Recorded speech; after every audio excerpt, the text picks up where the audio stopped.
Ladies and gentlemen, welcome to the NorthWest Tour presented by Joe's Racing Products. I'm Peter Short, and joining me in the booth is Cameron Rich. Cameron, we got round one of this season lined up for you here tonight on 3 Wide TV, and it's going to be an absolute spectacular show from Lakeland, Florida. USA International Speedway. Cameron, we got short track action all season long with these super lates. This should be an absolute spectacular race and a spectacular season. Absolutely, and we have a 16 race schedule that all begins tonight at this short track that unfortunately no longer exists back in Lakeland, Florida, but it's going to be a good one, and in season 3 of this NorthWest Tour League, we know how competitive and how tough this league is. You can see your ticker on the left side of your screen. We have about 25 cars here fighting for 6 spots in this B main race, and it's going to be a very challenging one. You know, a lot of leagues are lucky enough to get 20 drivers on a daily basis, but we are, or a weekly basis really, but we have 24, 25 drivers fighting for rights to get into the main event, and we already have 16 drivers locked in. So it's definitely going to be a fun one tonight. This is a very tough short track. It's kind of an oval, but it drives very weirdly, I would say. It's very bumpy, and you know, I've never really been able to get the hold of this place, Peter. But this is one of the first tracks I ever actually drove on iRacing, and I don't think I still have the hang of it. So it's definitely going to be something for all these guys out here tonight to kind of come to terms with. Yeah, really, when you come to USA, one thing that sticks in my mind is the yellow line is your friend. There's a lot of grip right around that yellow line, but from what I've seen out of these cars in practice, they're really, really slippery. So we'll have to see how these drivers handle this racetrack. And no tire changes. This series does not allow you to change tires at all, which here in the B main might not be that big of a deal. It's going to be 60 laps around this joint, but in the A main, man, they're going to be all over the place after tonight's event towards the checkered flag with their old tires. And it should be a spectacular show. And Cameron, you and I know when you start to get some wheel spin up off these corners, it just snowballs into getting worse and worse and worse. So these drivers will definitely have to manage that tonight. Absolutely, especially with these super late models being so powerful and having so much downforce, you really have to take care of those tires, because once they go away, you're going to have a really hard time trying to keep that car under you, and it's going to be a big challenge, and you really want to have as much tire left at the end of the race as you can. The good news for all these drivers is it's going to be a little bit darker in the A main. You can see we're pretty much at twilight right now, I believe about 8:30 p.m. local time in the sim, so it's going to get a little bit darker, a little bit cooler. The track's going to get a little bit more grip, and those tires won't be as much of an issue once we get to the A main, but still yet you want to keep those tires as good as you can. And you know, this is a very fast short track. You can see right there from the aerial view, just over half a mile, I believe, and it is very very fast. We're hitting speeds of, you know, around 130, 140 miles an hour into these corners, so it's going to be something to definitely watch out for. Yeah, and I'm sure these drivers are happy that brake fade isn't a thing, because they're going to be using a lot of them tonight, as the number 10 machine of Marquise Smith got loose coming out of turn number 2 there. I'm sure we'll see that quite a bit here tonight, even in the A main. Once we get to that, current track temperature is 95 degrees Fahrenheit, Cameron. That's pretty hot for this time of day. And the ambient temperature you see right there, 88 degrees Fahrenheit. That is very, very warm, very Florida-like temperatures here for the NorthWest Tour folks. Of course, a lot of the people in this league running tonight, they either race cars or they wrench on cars, and they're really involved in the NorthWest racing scene. So it's really cool to see a lot of the people here in tonight's races. We have about 3 minutes left in practice before we jump over into the B main. They're going to cut this session short just a little bit, as there you see the number 112 machine. That is Joshua Beal, are going around this racetrack. You can see him running down the back stretch, and just watch that 112 machine go through the corners. He's running a little bit higher line, probably to try and get that late apex a little bit, keep that momentum up and avoid the bumps that are down there on the bottom, Cameron. Like I said, there's a lot of grip down there, but you have to play the bumps here. Yeah, you can actually see on board with him right now. You saw that car wallow over those bumps. These cars are actually very stiffly sprung, and you know, custom setups on these cars to kind of, you know, they don't use iRacing stock setups, just try to keep the the field a little bit closer, but we're going to go ahead and advance the session into the race right now, I believe. Word is from race control that that's happening right now, and you see right at the top, or at the top left of your screen, practice is now over. So we're going to have a 60-lap B main here, and like we said, top 6 in the race advance, plus 2 provisionals from last year's points, and that's going to be the same setup that we're going to be doing for the first 4 races of this tour. So not going to go through the starting grid for you guys. It's gonna scroll across on the bottom of the screen. It doesn't really matter. These guys did not qualify, but it's going to be a fun one tonight, Peter. I think I'm really excited for this. The Northwest Tour is such a fun league to watch, and it's such a competitive league. It's going to be it's going to be a great season. Oh yeah, without a doubt, and of course there's some pretty big names in this B main, including James Paulson. James was the runner-up last year in Season 2 of the Northwest Tour, and he's going to be starting this B main from the 3rd position, so keep an eye out for that number 80 machine. Of course, if he's able to stay inside the top 3, he will get an automatic transfer over to the A main, and there's some things that go along with the A main. We'll cover those here once we get around to the A main. As you can see, these cars starting to roll off, and Cameron, that's a very impressive grid for a B car, or a B main, excuse me. Looks like everyone going around the racetrack here, nice and slow, pace speed about 50 miles an hour. The Mustang pace car will get the it's 2 pace laps, I believe, here, because we're under 1 mile. You see everyone near the back starting to warm their tires a little bit, and that's an interesting thing in iRacing. Sometimes you want to keep those tires warm, sometimes you don't, but it's going to be interesting to see here, Cameron, once all the cars in iRacing get the new tire model that every person talks about in this sim, that cold tires won't be your friend anymore. Now they're kind of your friend depending on what car you're driving, but everyone's hoping to get that new tire model here pretty soon. Yeah, absolutely. It's gotten really good reviews on the Skip Barber that it was implemented on, and it definitely does make a difference. The cold tires do not reward you anymore whatsoever. It's actually quite harrowing to drive on them, but either way, with these super late models still on the older version of the tire model. So we have what we have for now, but you know what, Peter? Early season butterflies. This is the first race of any kind in this new season, Season 3 of the Northwest Tour. You got to think all these drivers are just kind of going through their head right now, thinking about what their first moves are going to be and what they're going to do for the next 60 laps, try to get into that A-main.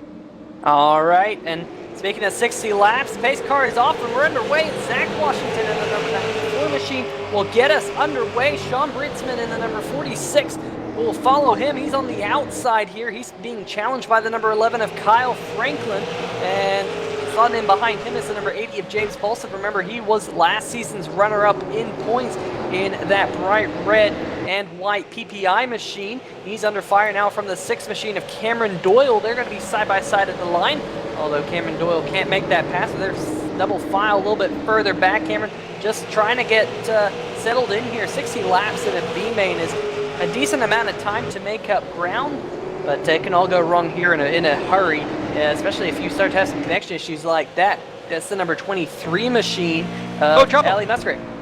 Trouble out of turn 4, big wreck. It looks like the 55 of Alejandro Mendoza involved. I see a couple others as well. Number 74 of Brian Payne, and one car spun around. That's the 55 trying to get himself righted, but sorry to cut you off there, Peter, but it looks like there was some contact there off of turn number 4, and I saw a couple cars go into the wall, and unfortunately might be the end of their big hit for that 74.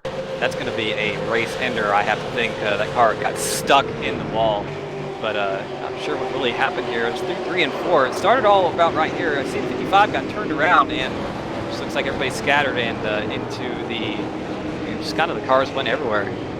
Yeah, the number 55 of Mendoza kind of came down while Gary LaViolette moved up a little bit on the racetrack. You see right there, possibly a little bit of net coat between those two cars. But yeah, that number 74 machine of Brian Payne had some heavy contact with the inside wall. So tough break for him. He will not be advancing into the next round. Now, we mentioned earlier in the broadcast that you're not allowed to take tires in this series, but you can go down pit road and get damage repaired. So I'm sure we'll see a couple drivers elect to do that here right now. Yeah, really, that's all you can do if you are one of the cars involved in the accident. And you know, just being a short track series, you don't have a lot of time to fix the damage on the car, so it is quite a bit of a challenge, but you know, all these drivers are going to go out there and try to get as much as they can fixed, and especially for the 7 of Dylan Huffines, it's probably a tough break for him. He was unfortunately not fast enough to make the top 16 for the A main, and part of the Huffines duo of brothers, his brother actually did make the top 16, so maybe a bit of stuff there, you know. You kind of want to... Brother rivalry. Yeah, brother rivalry, really, that's what we'll call it. But that car doesn't look too incredibly bad. The number 7 has a bit of front-end damage, but we know these super late models are actually pretty resilient. They can take a beating compared to, say, the Cup cars or any of the other NASCAR cars. So you can really bang these things up and they'll still drive all right. They aren't as aerodynamically sound as the NASCAR cars are.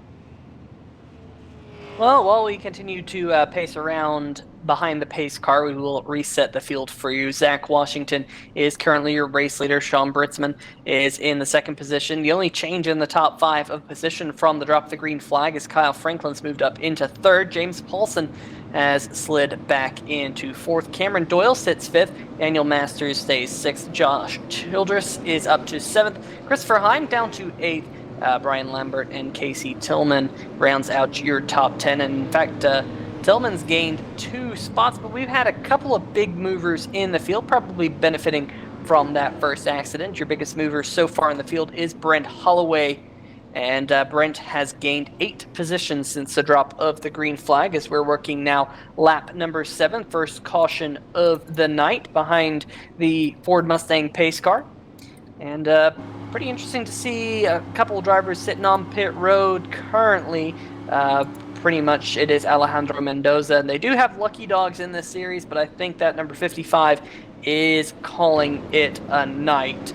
He also did receive a EOL penalty. And Cameron, one thing that's interesting to note here with the NorthWest Tour is they actually do the 2 and done rule. So if you get 2 cautions called against you, you do get a disqualification from the event, and you have to call those out yourself, because the in-race penalty is an EOL for causing your first caution, but if you don't call it and it's called on you after the race, and it's a much more severe penalty, you can be scored the last car on the lead lap, that sort of thing. So definitely good to call it out, but pace car is off. Single file restart here.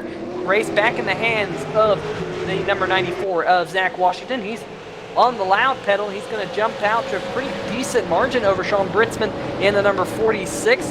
Kyle Franklin sliding in there in the 11th. We pretty much stay single file now throughout the whole field, and everyone trying to figure out a way to get around people. And Cameron, this is a fairly difficult racetrack to pass at just because of how these corners are and how fast this place tends to be.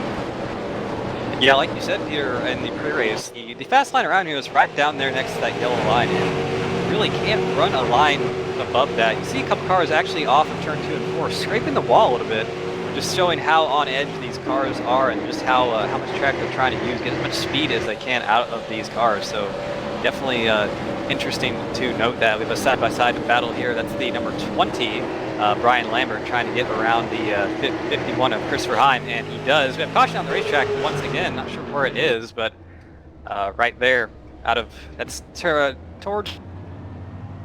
Yeah, that's the Gary LaViolette, the number 2 machine, now to turn number 4. Oh, did the number 7 blow an engine there, possibly? Dylan Huffines coming out of turn number 4. It kind of looks like, yeah, he just blew a motor. Let's see this on the replay, and boom, goes the motor, and the number 2 had nowhere to go. And that is definitely tough luck for both the 2 and the 7, more so for the 11, because Dylan Huffine's night comes to an early end here on lap number 11. And definitely not how his sibling rivalry wanted to start off the season, as brother will get the best of him here tonight, but Gary LaViolette was in the wrong place at the wrong time. Yeah, what a good job avoiding that from the number 23 of Ellie Musgrave. He was right there behind that, but good job avoiding that, and I think might need a new pair of underwear after that. If you see that from the car, that's just a harrowing thing. But Yeah. working lap number 18 under 2 cautions already. This, you know, Peter, you got to think in a B main like this. This, you know, might spell it kind of might put a whole. What am I trying to say? You know, when we have a couple cautions early on in the race, it kind of puts the night in a certain way. So hopefully, when we get to the A main, we can kind of clean it up a little bit here. Yeah, definitely, and I'm sure these drivers behind the wheel will kind of realize that they've had a couple of cautions. None of these drivers enjoy pacing around at 50 miles an hour, I'll tell you that. So, you know, they'll get it in the back of their heads, hey, we got to clean it up a little bit. If you're near the back of the pack, you know, if you're not going to be able to get up to the front, that sort of thing, if you don't quite have the pace, hey, just clean it up a little bit. Enjoy the race back there. Enjoy racing around some of the other people. Because definitely this race, under 2 cautions in the first 12 laps. And we'll see if we can get some green flag running towards the end of this B main. There's a number 16 machine. That's driven by Andy Fuller. Andy currently running in the 12th position. Want to give a shout out to the chat. We got Catherine Rose in the chat cheering on Frazier here tonight. We got Biogasm cheering on Kyle Franklin. Chrissy Reed also saying let's go Franklin. And Kevin Finn jumping in there. And hope you're having a good night, Kevin. He's one of my former 3-wide racing league teammates. So hope you're having a good night, Kevin. Yeah, absolutely. Good to see all the activity in the chat. I want to give an apology to the number 23 of Ellie Musgrave. That is a her, so my apologies there. We are learning this league just as everyone else is, just kind of getting the kinks out of the new season and everything, and just trying to learn all the drivers. But definitely she, you know, being very close to being involved in that accident, good to see that she was able to not be a bigger part of that than she was. So see if I can get that 23 car bit up towards the front, but we should be going back green here in just a moment. We've seen that number 94 be really quick, Peter, on these restarts, and he's been able to take advantage of these kind of short runs we were having, but I'm going to be interested to see how the long run pace stacks up with him and everyone else behind him. Yeah, pace car lights are off. We're going to go go back to green flag racing here in just a moment. I'm sure all these drivers will pull their belts tight just a little bit, as we'll have 44 laps to go once the green flag flies once again. Currently, we got 21 race cars on the lead lap, including Gary LaViolette, who's unfortunately involved in that last event, Ellie Musgrave as well, but pace car is off here, and number 94 on the loud pedal once again, and he will have a couple of tenths advantage going off into turn number 1. That number 46 caught napping a little bit. Ooh, a little bit of a wiggle out the back end of that number 46 machine. Definitely already starting to see these cars loosen up out there. We heard from the league drivers that it is pretty slippery, and they do that purposefully because they want these cars to be hard to drive. They want these cars to get freed up to allow drivers to pass one another. They want the mistakes, they want the action that comes with short track racing. So definitely going to be a good one here as we ride on board with the number 77 of Josh Childress. You see just in front of him the number 3 machine of Daniel Masters. Masters is currently in the transfer spot, the last transfer spot. You want to be in 6th position, Cameron, and currently the 77 is outside of that position. Yeah, when you're in that spot as a driver, you see him go way up the racetrack, might be under fire from the 20 of Brian Lambert behind him, but he gets it back down to the apron. Moved a little bit loose there off turn number 4. That's kind of what you were talking about, hitting that apron a little bit, and these cars are, they are looking pretty loose out there, but you know, when you are in that spot trying to get that transfer spot in front of you, it is kind of it's kind of like you put the Jaws theme on, and you really just got to get out there and try to do something. And you know, the 3 of Daniel Masters knows that he's in that spot. He knows that the 77 wants it as well. So, some trouble in the back. Looks like 51. Yeah, the 51 machine clipped the wall pretty good. That's Christopher Heim, and that 51 still not on pace. He's going to slide all the way back to the 12th position behind Andy Fuller. There you see, got into the outside wall. A lot of right side damage on that 51 machine. Going to slot in 12th for now. Doesn't look like he's going to lose any more spots from there. However, Cameron, I've been watching this battle for the race lead. Sean Britzman actually closed in on the back bumper of Zach Washington there briefly, although Washington has been able to scoot away once again. But now the number 94 machine turning up the wick, but caution is out on the racetrack once again. There's cars stopped in turn number 4. It is the number 53 machine, Jade Williams and Marquise Smith, who have come to a stop on the high side. You can see that number 10 machine is crabbing. We'll see what happened. Oh, there was contact right in front. The 112 and the 53 came together, and unfortunately Marquise Smith and the 10 had nowhere to go when the 53 turned back up the racetrack. Let's see what happened here. The 53, man, the 112 just kind of dove it in there, and there was that contact. You see there's a little bit of a connection issue there with some of those drivers. I wonder if that played a part of it, but there was definite contact between the 112 and the 53. Yeah, absolutely. Might be some, right there, you see that contact in turn number 3 and sent the 53 up the racetrack, and unfortunately, actually I believe that was under caution, bit of a payback there, I would have to assume, so definitely, you know, this is the LCQ or the B main or whatever you want to call it, and you know, all these drivers probably thinking, you know, if they're involved in an accident, then that's, you know, it's probably going to be a night ender, or at least to make it harder for them to make the A main. So temper is definitely going to run high here, as they always do in races like this. Yeah, absolutely. We're already starting to see that out there. The 53 showing their displeasure, and definitely interesting to see that out there so early on, Cameron. This is a long season, and we've only turned the first 24 laps or so of it. So, you know, always good to kind of fuel some rivalries out there on the racetrack. And that'll have to be something we watch as the season goes on. But the number 112, Joshua Beal, is going to take the end of longest line penalty. Looks like he claimed that accident to be his fault, so he will drop through the field. He was running in around the 14th position, so that kind of tells you how big of a penalty it is.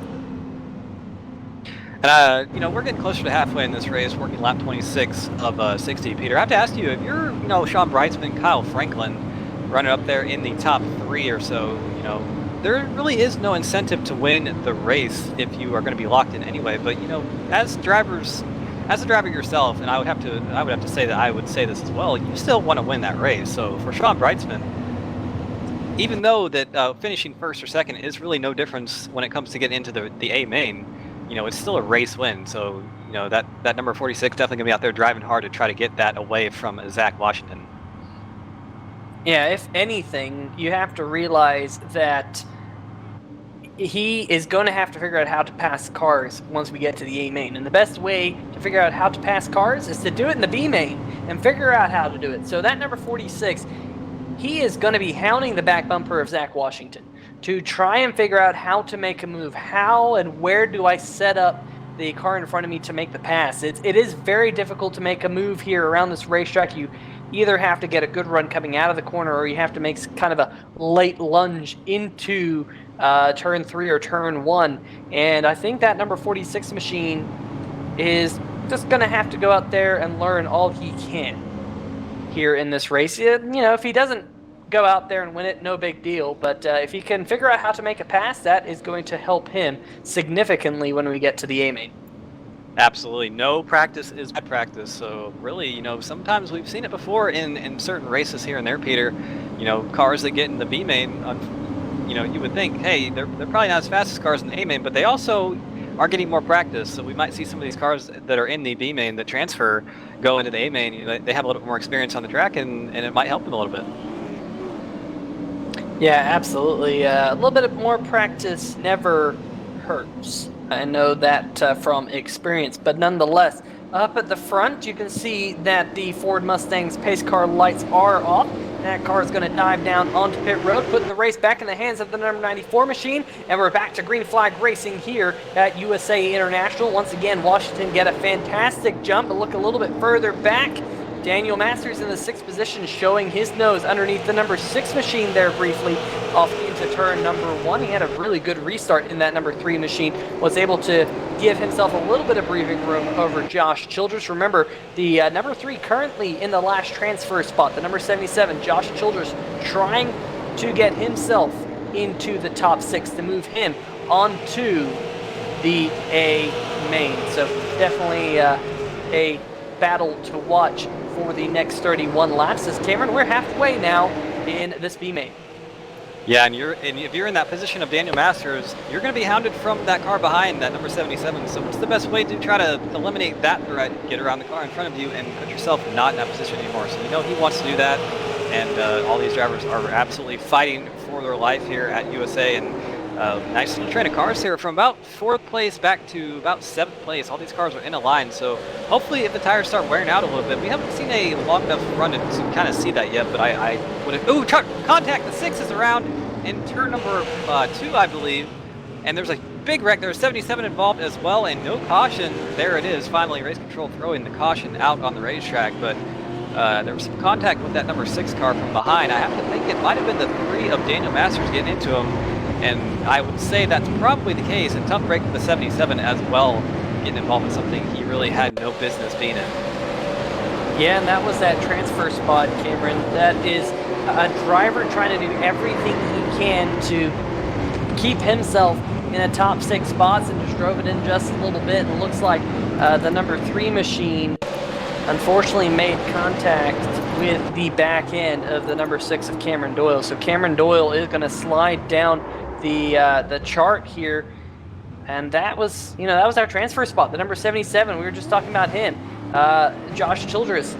He was the first car out of the transfer spot, and now he's got a ton of damage, and he's going to be way back in the pack here. He comes down pit road to get some of that damage repaired. So that's definitely a tough break for some of those drivers. And remember, the number 3 machine, Daniel Masters, he will have to take an end of longest line penalty, I'm sure, with that car coming around off of the number 3's nose, and that will set him back. So now our transfer battle is going to radically change.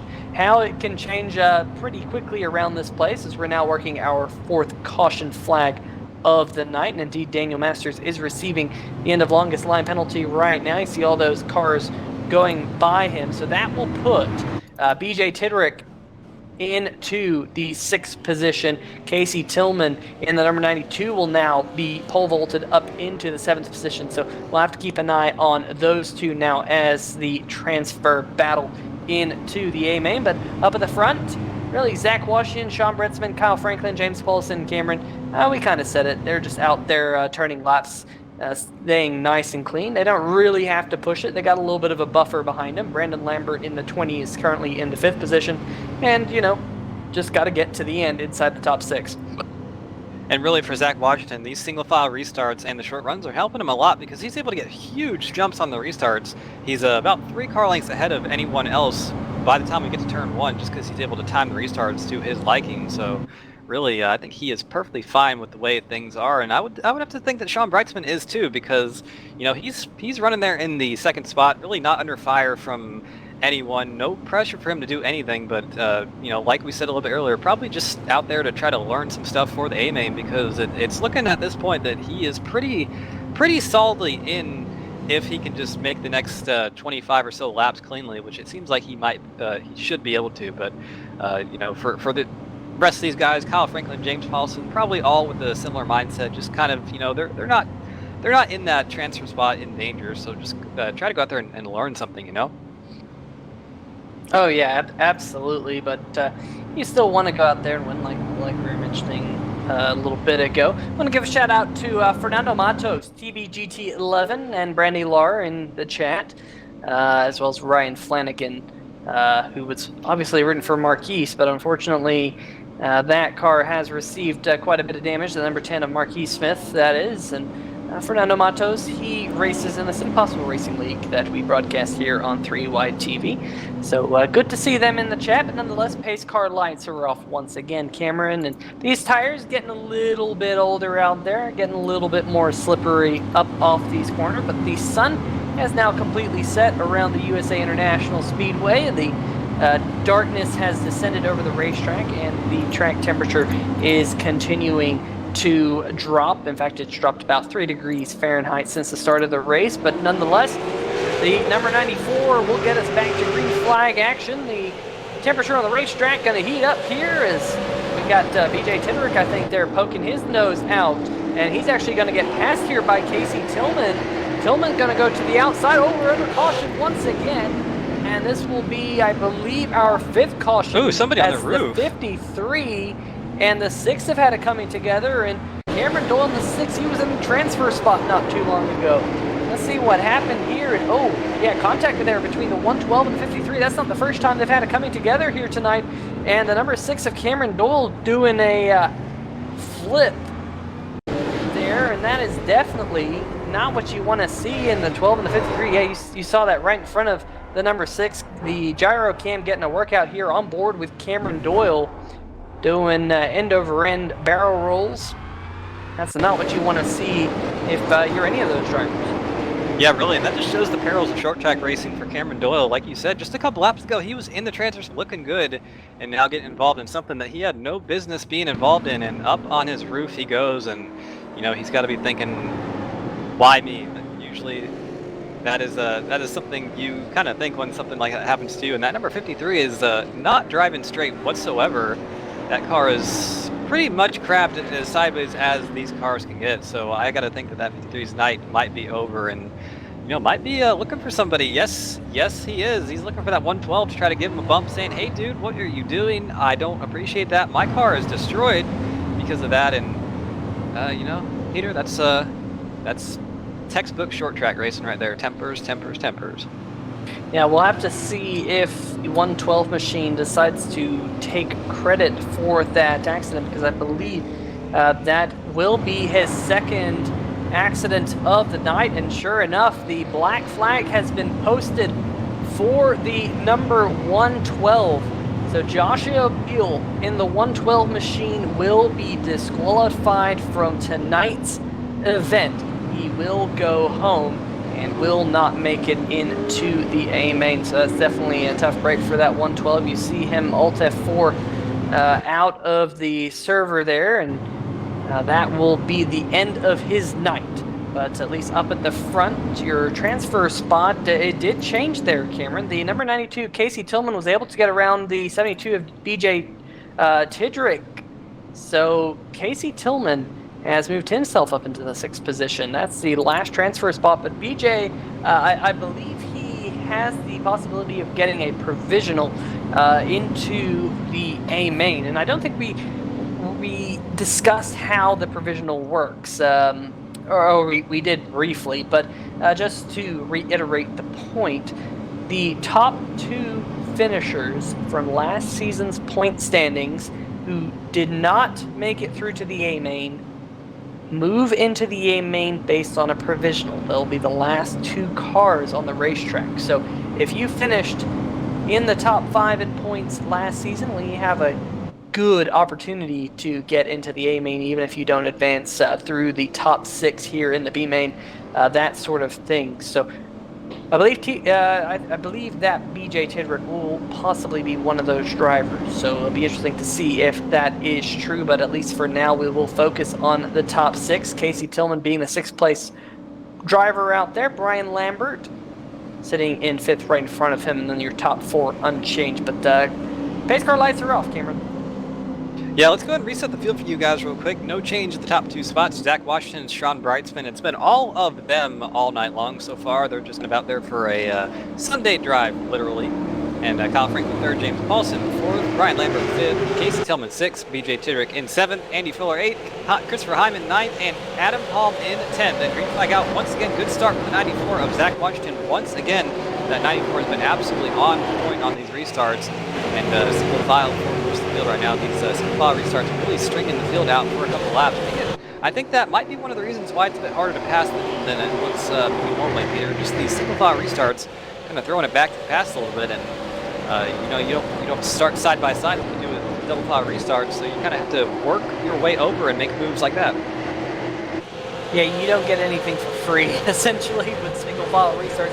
You have to work your way around the car in front of you, as we see a good battle now brewing for the 4th position between James Paulson and Brian Lambert in the number 20 machine. You now ride on board with the number 72 of BJ Tidrick as he's working his way now through turn number 1 and 2 onto the backstretch. A little wiggly there coming out of the corner, and in fact that's going to open the door for Andy Fuller in the number 16 machine. Fuller was to the inside of the number 72. as we run over the 72, just over to your left side. Oh, there we go, looking out back. That number 16 of Fuller is right there, and Fuller was looking for that position, but unable to get it just yet. Yeah, he's doing all he can to try to work over that 72 and not able to do it just yet. It is so hard to pass here, and actually BJ Tidrick has caught the 92 of Casey Tillman, so that 92 going to be under fire from him as well, so it's going to be a bit of a three-car battle for that transfer spot, it looks like, and really that can be a bit of a mess if things go wrong. It looks like everybody's pretty good right now. Andy Fuller looking under BJ Tidrick once again into turn number 3 and just not able to get it done through the center of the corner. You just cannot get the power down, but BJ Tidrick a little bit loose off of turn number 4. That might open the door for that 16, and I think, yes, it does, into turn number 1. See how hard that 16 drives it in. Not really hard, actually. BJ Tidrick doing a good job to hold that 16 off on the high side so far. Yeah, was able to get that high line working for him. Just number 16, Andy Fuller, unable to get the gas pedal down fast enough to get around that number 72 machine. So at least for now, Tidrick will hold on to 7th, Fuller in 8th. Of course, oh, contact there between the 10 and the 3. And the number 3 is going up the racetrack, and we're under caution. The number 10 there, Marquise Smith, making contact with the number 3 of Daniel Masters. We'll see this here on the 3 wide TV replay as they were going down off into turn number 1. And Cameron, I think that was the number 3 kind of coming down, and the number 10 also being a little bit late on the brakes. Those two just have a little bit of a get together, and unfortunately for the number 3, he kind of gets the bad end of the stick. And you think, yeah, that maybe the 3 thought he was clear, maybe the 10 thought he was clear. I'm not 100% sure, but definitely coming together there. Yeah, tough break for Daniel Masters, another one of the drivers who just a few laps ago was looking pretty good in that transfer spot, and now it's all gone so wrong for him. And Peter, I've been noticing just the way these wrecks are happening and the way that the passes are kind of being set up that aren't being made. With these cars and this track setup, these are very wide corners and a very fast racetrack. It looks like you're going to have to be a little bit assertive to try to make those passes. You're going to have to drive in there and maybe make a little bit of contact, maybe door check someone if you want to make a pass. So I think for everybody watching from the A-main, or these drivers that are about to make the A-main from here, I think they're learning some good stuff from just the way that this race is playing out. There is one driver who was 1 lap down. That is the number 6 of Cameron Doyle. Cameron will get the lucky dog and be back on the lead lap. And he flipped over, remember, 3 or 4 times not too long ago. Came down pit road, got some of that damage repaired, and now back on the lead lap. We'll have 18 cars on the lead lap, but laps are winding down very, very quickly, Cameron. We're down to 9 laps to go. In fact, 8 laps to go now, as we've just cross the start-finish line. So it'll be a shootout to the finish here. Who will make it into the A-main?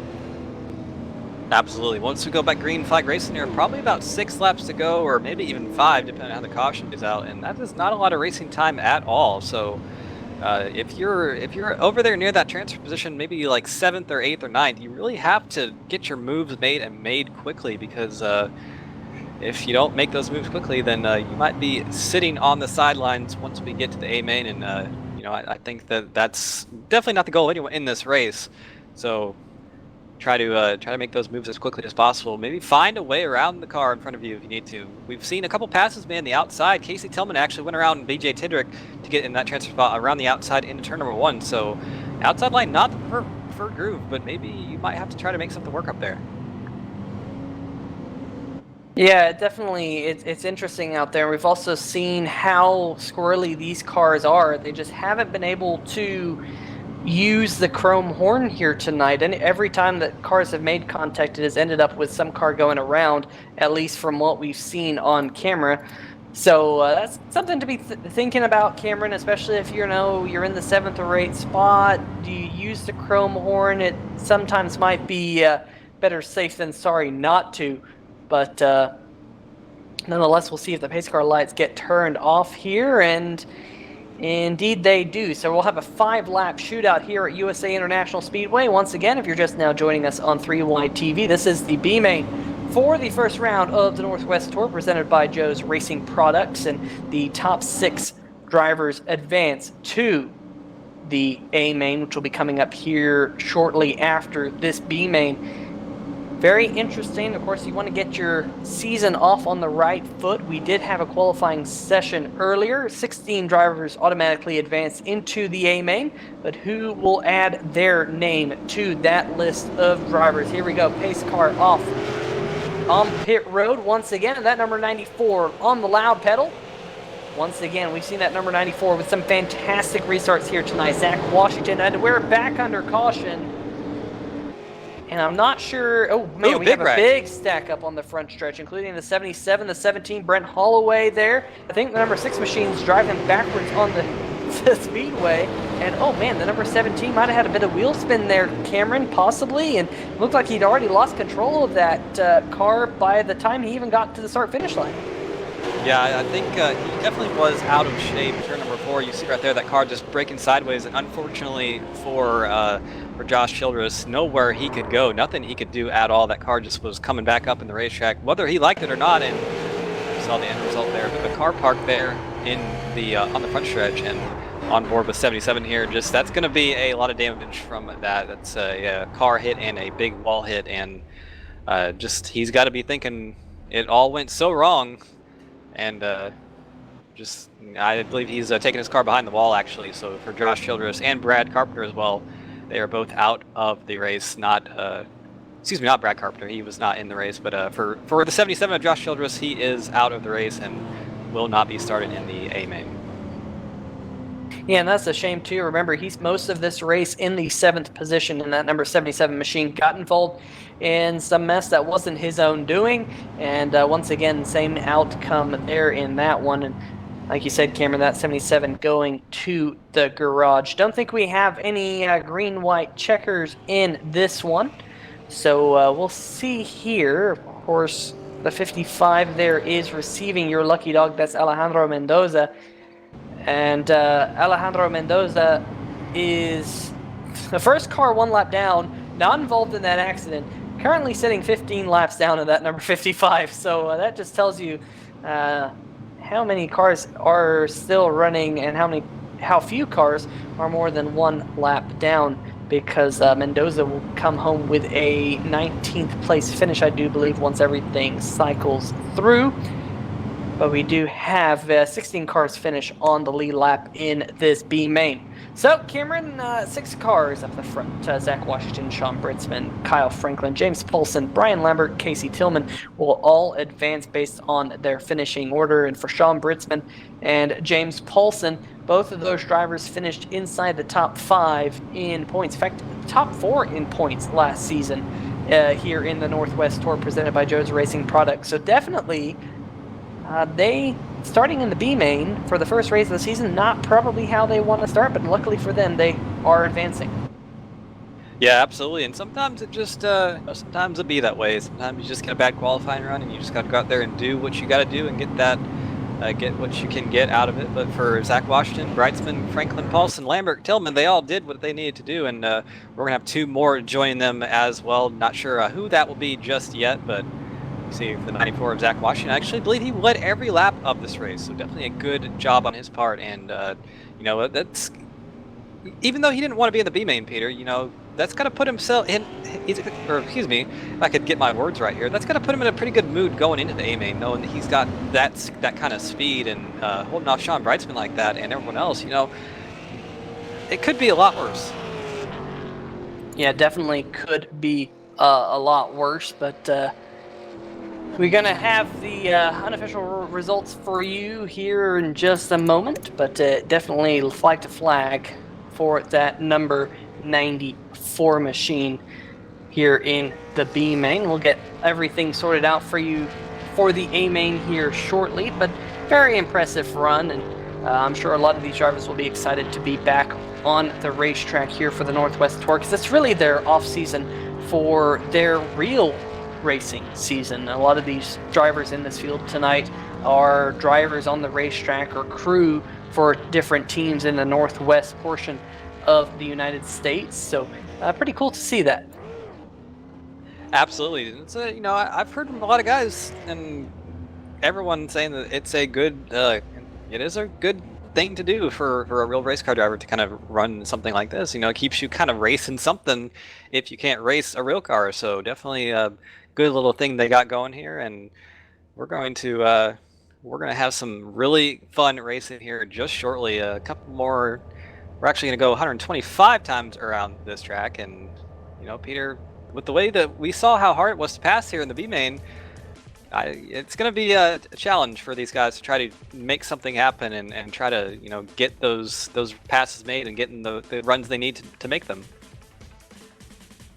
Yeah, definitely, without a doubt. And there you see your race results. Remember, your top 6 do advance, and definitely impressive to see that number 94 machine go flag to flag here tonight. But I think that is just how important qualifying is around this place. And of course, when we start looking towards the A-main, it's going to be interesting to see how the A-main goes, because, ladies and gentlemen, if you're just now joining us for the first time here in the Northwest Tour, they do an inversion. The top 16 drivers, they flip. So if you've watched us last year, you already know how this goes. But if you're watching us for the first time, the top 16 drivers flip. So the person who qualified fastest in qualifying will start from the 16th position. They do have passing points in effect, so that will be very interesting. But we saw how difficult it was to pass in this B main. We saw a lot of very slippery race cars, which over 125 laps could definitely change how things go, because they're not allowed to change tires. So it's going to be interesting to see how the A main differs from the B main, but at least it was very obvious in the B main that it was pretty difficult to pass. Absolutely, really, you know, that's just something we were kind of talking about. For all these drivers in the B main, they know that better than the drivers in the A main, so they kind of know what they're going into the A main with. So might be a bit of an advantage for them, might not be. We will definitely see in just a few short moments once we get this A main underway. In fact, let's see if we can possibly interview some of the drivers from this B main. And it'll be interesting to see if we can pull up your race winner, possibly Zach Washington, and see if we can get him and talk with him and find out how his number 94 machine was handling out there. Zach Washington, Peter Short here in the 3-wide TV booth, led flag to flag in the B main, but definitely a lot of cautions out there. How was that number 94 machine driving for you? Possibly a little bit of connection issues. Let's see if we can dial him up one more time. Zach Washington, Peter Short in the 3-wide TV booth. You got a copy? Yep, I got a copy, loud and clear. Oh, there we go. Were you able to hear the question that I asked previously? No, I just heard it. I put the headset down, sorry. Well, that's okay. I was just going to say, man, it was really impressive. You led flag to flag out there in the B main. There was some cautions on the racetracks. You had those single file restarts. They looked to help you out just a little bit. But how was that number 94 driving? She's driving pretty good. Definitely struggled a little bit. It felt like it was getting tight in the center as the race went on. It was more of a short run car than anything there. But kept her on the bottom and kept it clean. And yeah, like you say, the single file restarts definitely worked to my advantage. I was able to kind of get a good jump each time and kind of work it from there. Yeah, without a doubt, very, very impressive run out there. And were you able to learn how those tires are going to change throughout the run? Because, of course, unable to change tires here in the Northwest Tour, probably able to get about 30 green flag laps in those tires. How did that change over the run? Yeah, the tires definitely drop off. I can feel it. I'll have a little bit better of a feel for the A main. Definitely going to know what it's going to do and kind of what I'm in store for. But we'll just see how it shakes out. Yeah, without a doubt. Should be good to see you in the A main, though. Of course, you do transfer, so good luck in that race. Awesome. Yeah, appreciate it. All right, ladies and gentlemen, that was of the B main transferring over to the A main, Zach Washington. And I believe Cameron Rich. Cameron, were you able to pull someone else up? Yeah, I got the first 6 of Sean Breitzman here. Sean Breitzman, Cameron Rich up here in the booth. You got a copy, bud?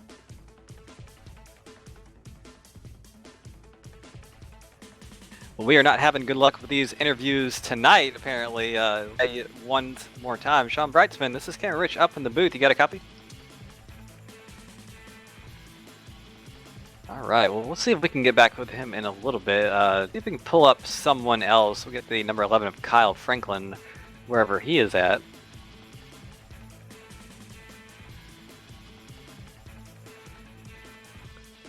Let's see if we can find him. Well, he is apparently away as well, so let's just keep going on the list. Number 80 of James Paulson, see if he wants to talk to us. We're not having good luck with this tonight. It'd be like that sometimes, though.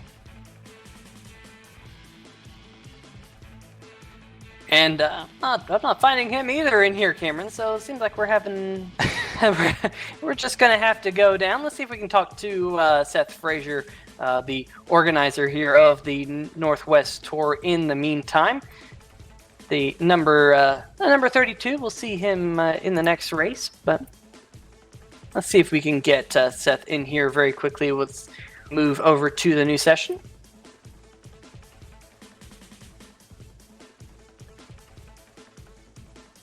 Seth Frazier, this is Peter Short in the 3Y TV booth. You got a moment here, or in between sessions? Yeah, I got a minute. All right, man. Very interesting to see that B main look very difficult to pass out there. What are you expecting for the A main, and what can these fans here on 3Y TV expect to see from this season this year? Well, I think for this week, we'll be interesting to see what happens on a long run with this setup. There's a lot of fall off, a lot of hard. It's really hard to get rear grip on a long run, so I think you'll see a lot of mistakes on corner exit the longer the run goes. Yeah, definitely. We saw a couple of race cars out there start to lose the rear end, it looked like, after only probably about 30 green flag laps. But now you're going to have to fight with the car for a long time because no pit stops here in this series. It's kind of unique that this series does that in iRacing. But what is your experience with the no tire strategy in iRacing? Well, we're trying to make it as realistic as possible to real life. So most super late model races in real life, unless it's a really big event, you're not taking tires. So we added this to the league, trying to create a little more realism and a little more strategy as far as how hard you want to push the car early on. So it'll be really interesting to see in the long run what happens. Yeah, without a doubt. I think what it's going to do is add a more action-packed event for the fans because, like you said, these cars will get pretty slick out there, and it's going to be exciting to see not only tonight, but as we go to other racetracks. Of course, we do have a fairly lengthy season for the off-season up in the Northwest. And how does iRacing transition over to the real-life racing? Well, it's not perfect, but there's a lot of things you can take away from it. It definitely gives you a little bit of your fix to you as far as what you missed in the off season for winter. But there's a lot of guys. Most of the guys in our league race in real life around the Northwest. Anything from late models to Hornets to dirt to asphalt, of course, stuff. So there's a lot of us use this just for fun. A lot of us use it just to get a little bit of a competition fix in through the winter. All right, well, we'll let you get back to it as we're a little bit of ways now from the A main starting. So hopefully go out there and enjoy the A main. All right, thanks, guys. Have a good one. All right, and I believe that Cameron Rich has caught up with Kyle Franklin in the number 11 machine. Yeah, let's see if we can dial him up. Kyle Franklin, this is Cameron Rich up in the booth. You got a copy, bud?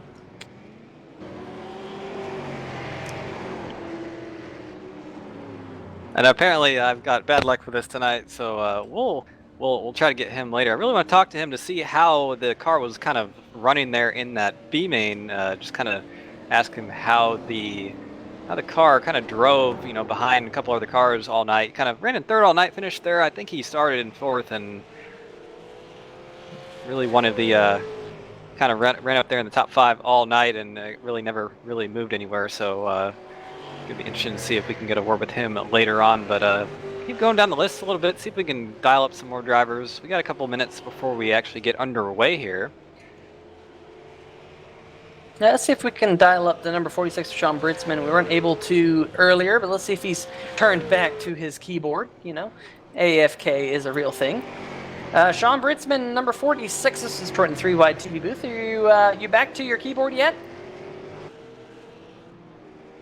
Well, I think that answers our question. We're having lots of bad luck here in the 3-wide TV booth. Let's see if we can go dial up the number 72 machine. That's BJ Tidrick. I believe he will be advancing into this session on points. As BJ Tidrick, Peter Short here in the 3-wide TV booth. You got a copy? And I'm guessing we've struck out on this one. Man, I think it's just time to wrap up this show and go home. I'll try one more time. BJ Tidrick, Peter Short in the 3-wide TV booth. You got a copy?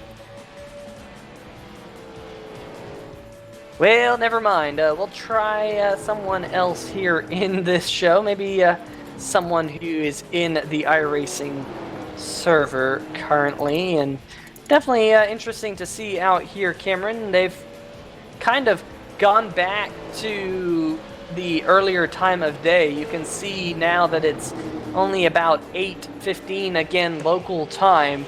So definitely the track is going to be a little bit warmer than it was at the end of that last session.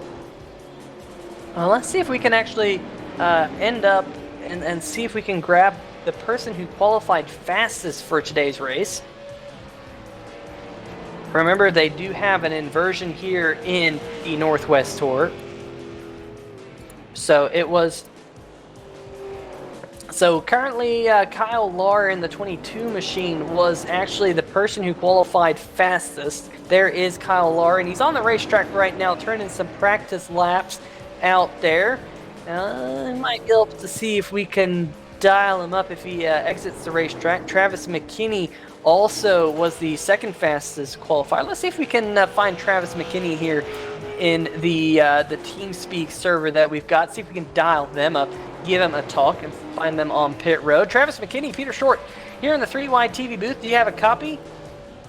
Yeah, I got you. All right. Well, we've been striking out here in the booth quite hard, trying to get interviews with some of these drivers out there. But you had the second fastest qualifying lap time, but that means you're not going to start there. You're going to start from the 15th position here tonight for the A main. We saw in the B main it was pretty difficult to pass. How are you going to attack this race to get as many passing points as possible? It's a long race. I did a few long runs, and I know how the cars should react. It's just going to be a waiting game. You know, be patient. Let guys try to burn their stuff up going to the front. They're going to start getting loose off, and that's where your passing opportunities are going to come from. Outside works. It's a little bit slower, but same issue. It gets free on exit, so you're just going to have to be throttle control and, you know, pick your timing, wait for guys to make a mistake. Yeah, definitely going to be an interesting race to see that, and hopefully they can get, you know, side by side up in front of you, get some good action, and allow you to claw your way through the field. Do you enjoy having the inversion? Is it something that, as a race car driver, it challenges you, and are you up for that challenge here tonight? I mean, as a race car driver, I'd like to start on the pole and lead every lap, but fans-wise, inverts are the way to go. It keeps... You know, the faster guys have to work harder. As you can tell by qualifying, I mean, I think first through 16th was separated by 2/10. I mean, so passing's going to be extremely hard. Yeah, absolutely. And your lap time was only 7/1000ths of a second lower than Kyle Lahr, and only 1/1000th of a second faster than Jason Templeton right behind you in the original qualifying session before he went live here. So definitely a very, very close field up at the front, and should be very, very exciting to see this one unfold. What's the track temperature? Well, the track temperature is currently 92 degrees Fahrenheit, which is about what you practiced at. Are you expecting to see a fairly loose race car in the early going here, and hopefully see if it tightens up as the race goes on? Actually, the car feels really good for about 3-4 laps, and then it starts to free up as the rubber goes down. Like, you just have to be really patient on the throttle. The way this track's set up, with the temperature of the track and as much rubber that gets put down, you can't just map the throttle off the corner. You have to play with it. In my long runs, I wasn't even full throttle until I got all the way up onto the straightaway. So it's going to be, you know, just taking care of your tires, being easy on the throttle, and then, you know, you're going to have to wait for a guy to make a mistake. You can't afford to push the issue and get into somebody and then go to the back of the pack, because, I mean, you're never going to make it back to the front again here. All right, well, we'll let you get back to it. You can go out there, run some practice laps here before we get the A main underway, but best of luck here tonight, Travis. All right, thanks, guys. Enjoy. All right, ladies and gentlemen, that was driver of the number 48 machine, Travis Mckinney. Not quite sure what room he was in, so hopefully whoever moved him in here can move him back. So let's see if we can dial up driver of the number 11 machine, Kyle Franklin. Cameron, take it away. Yeah, I got him here. Let's try the third time, I believe. Franklin, this is Cameron Rich up in the booth. You got a copy? Roger that. All right. Well, thank goodness somebody wants to talk to me finally. But either way, you ran about third place all night in the B main. It looked pretty tough out there to pass. So, you know, with you advancing into the A main, what are you gonna take away from that B main to try to you know, pass some cars and make some moves in this one? Well, you know, it's about rhythm, I think. Hopefully in this A main we can stay green flag, and it's just real hard to sitting under caution. And I think people are gonna make mistakes late on, you know. Yeah, absolutely. We saw the cars a little bit on edge, you know, a little bit sideways, a little bit loosey-goosey off the corners, especially 2 and 4. Is that kind of the way that? I mean, that's what it looks like from us. But how's it kind of feeling from your perspective inside the car? You're on top of the wheel, definitely. I like it like that. It means it's a fast car usually, so you know, everybody's running around the similar times. It's going to be really interesting seeing some of these guys move up from the back of the pack and mow some of us down that are up front, you know. Yeah, absolutely. Well, you put up a good run there in the B main, so hopefully that'll translate to a good run here in the A main. And congratulations on making it. But thank you for talking with us, and good luck in this 125 lapper. Yeah, thank you. All right. Well, that was a third place finisher in the B main. Kyle Franklin definitely looks like he is excited for tonight's event. See if we can dial someone else up. I believe one of the drivers who did not actually qualify in on the race, but was pointed in, is the 51 of Christopher Heim. Had a rough night in that B main. We'll see if we can talk to him real quick. Christopher Heim, this is Cameron Rich up in the booth. Get a copy, bud?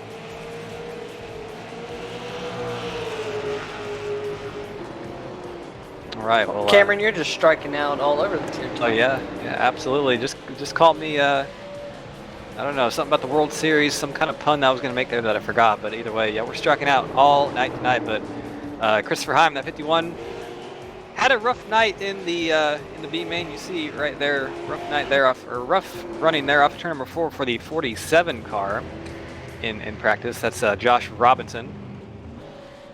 And but number 51, Christopher Heim, going to be excited to get inside this one. Yeah, definitely so, but you can see all these race cars. I think a lot of people are headed to pit road right now because realize now they're just about 2 minutes away from being advanced over to the race. They don't run out the full practice session here. We will be going live here in about 2 minutes for the A main. A couple of drivers going back out to the racetrack, maybe get one more flying lap in as possible. But there we go, high atop the USA International Speedway from our blimp cam. Here, look at this backstretch cam. You see all those cars going by. Someone throwing up a few sparks there as the cars flash on by down there. And like you said, Cameron, about 130 miles an hour at the end of the straightaway here. So pretty fast racetrack. Oh yeah, these cars are absolutely going to enter the corners, and you know, a lot of power, a lot of downforce on these cars.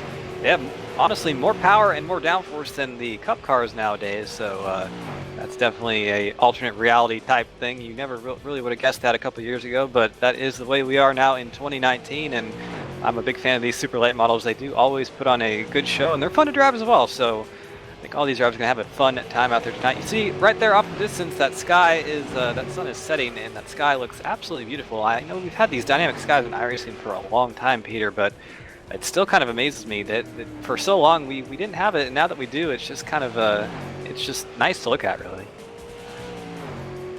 Oh yeah, without a doubt. This 8 to night transition was implemented, like you said, a couple months ago, and it's really added an additional level of realism to the sim, of course, with the track temperature as well, kind of behaving the way it should. And adjusting itself to the ambient track temperature and the amount of sun that's hitting the racetrack, that sort of thing. It's definitely pretty cool, and it's something these drivers will have to face each and every week here in the NorthWest Tour. As you see the Flaming Hood Scott Mann, number 90, going by. You saw him roll by the screen just a little bit ago. It's definitely one of my favorite schemes out there on the racetrack, just because it looks kind of like what you'd find on, a real super late out there. It's just kind of a cool flaming paint scheme. I always liked flames on my race car, and it makes them look fast even if they're not. But nonetheless, we have moved over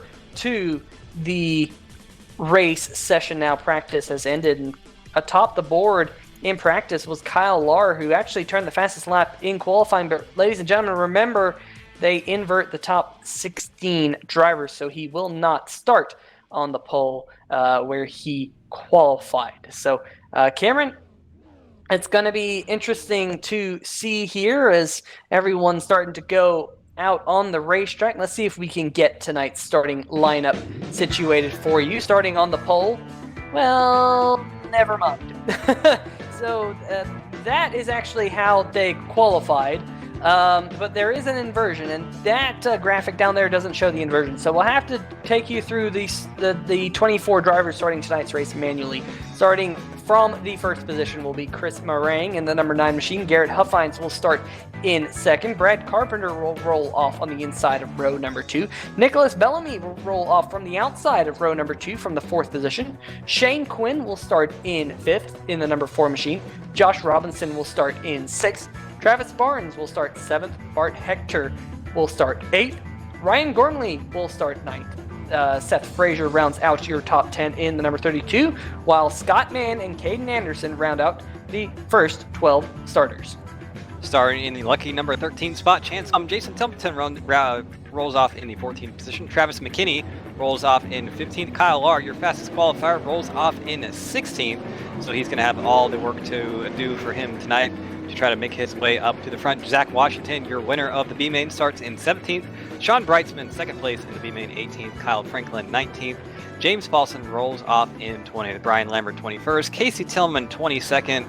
BJ Tidrick and Christopher Heim, your 2 provisional starters from the points, and that rounds out your your 24-car grid for tonight's running of this race. And Peter, we already have a little bit of a preview of what to expect from that B-Main just a couple minutes ago, and definitely for the track itself, for how hard it seems to pass, this inversion might be a very, very interesting thing in the race. It's definitely going to be interesting to see how the likes of Kyle Lahr, Travis McKinney, Jason Templeton, our very fast qualifiers out here tonight, are going to be able to make their way through the field.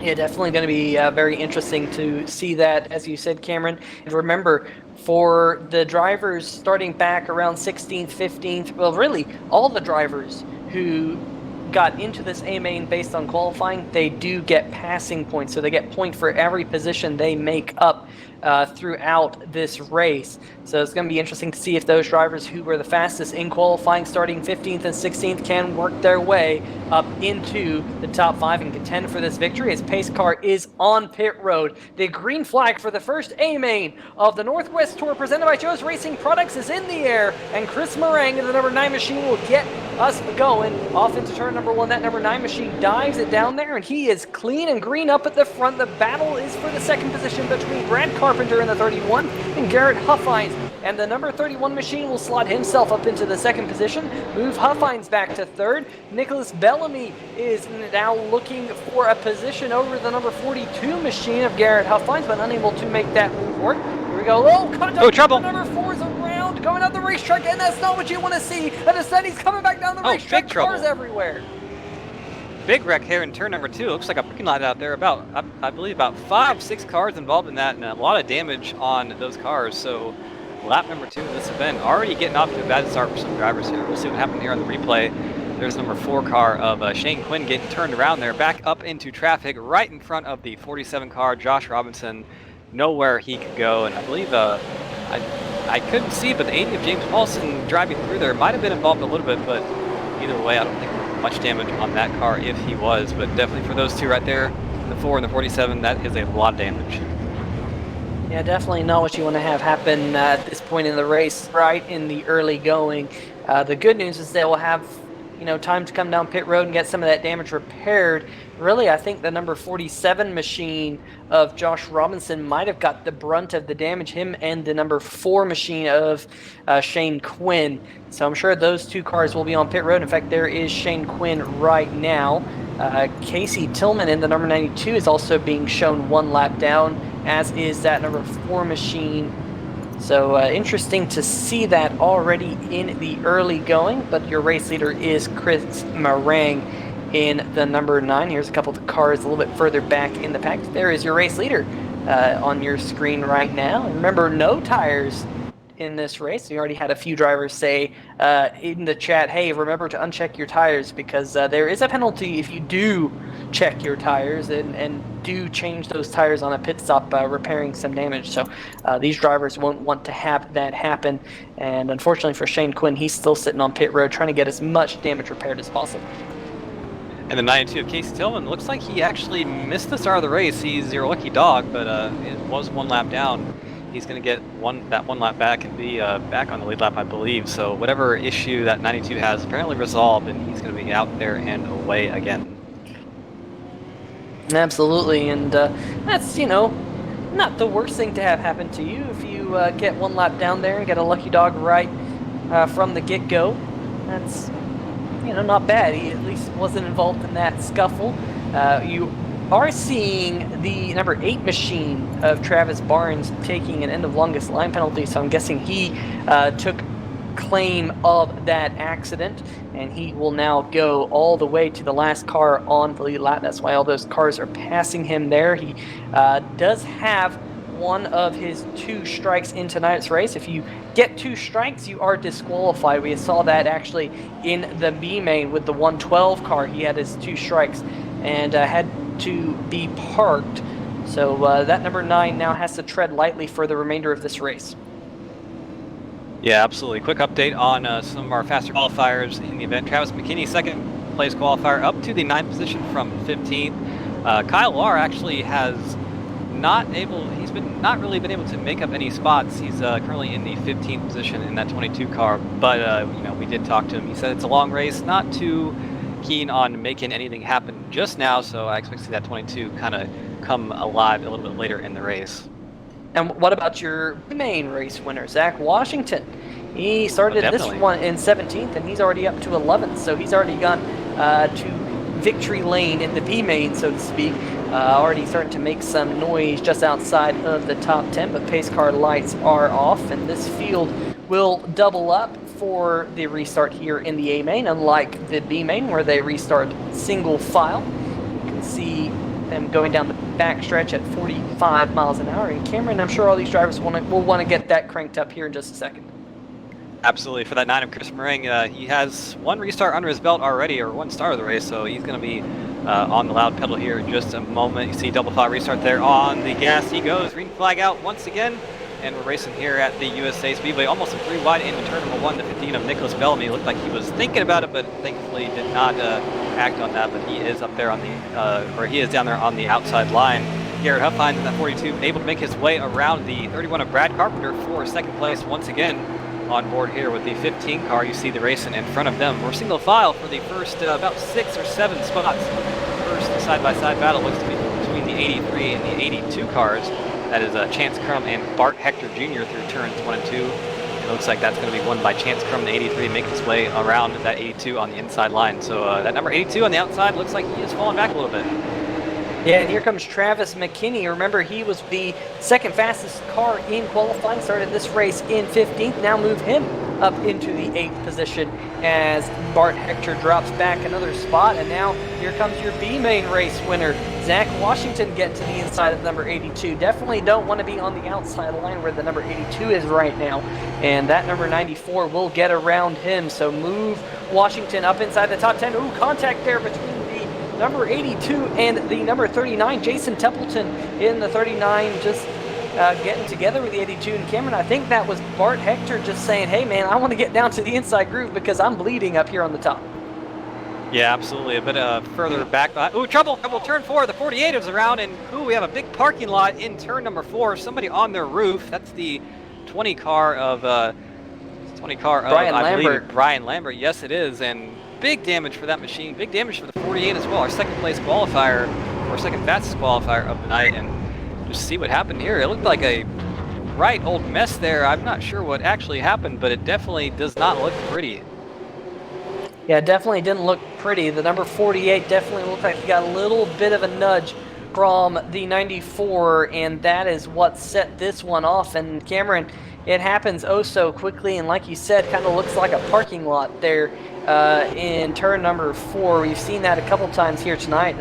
This racetrack, the corners are pretty tight, and you can see you don't have much visibility out front of these super late models, and I think that might be what is culminating in these accidents here tonight, at least on the kind of the large scale. Your spotter just not able to give you the heads up that you need, and unfortunately for a lot of cars, they're receiving a good chunk of damage. There's the number 8 machine, Travis Barnes, sitting on pit road.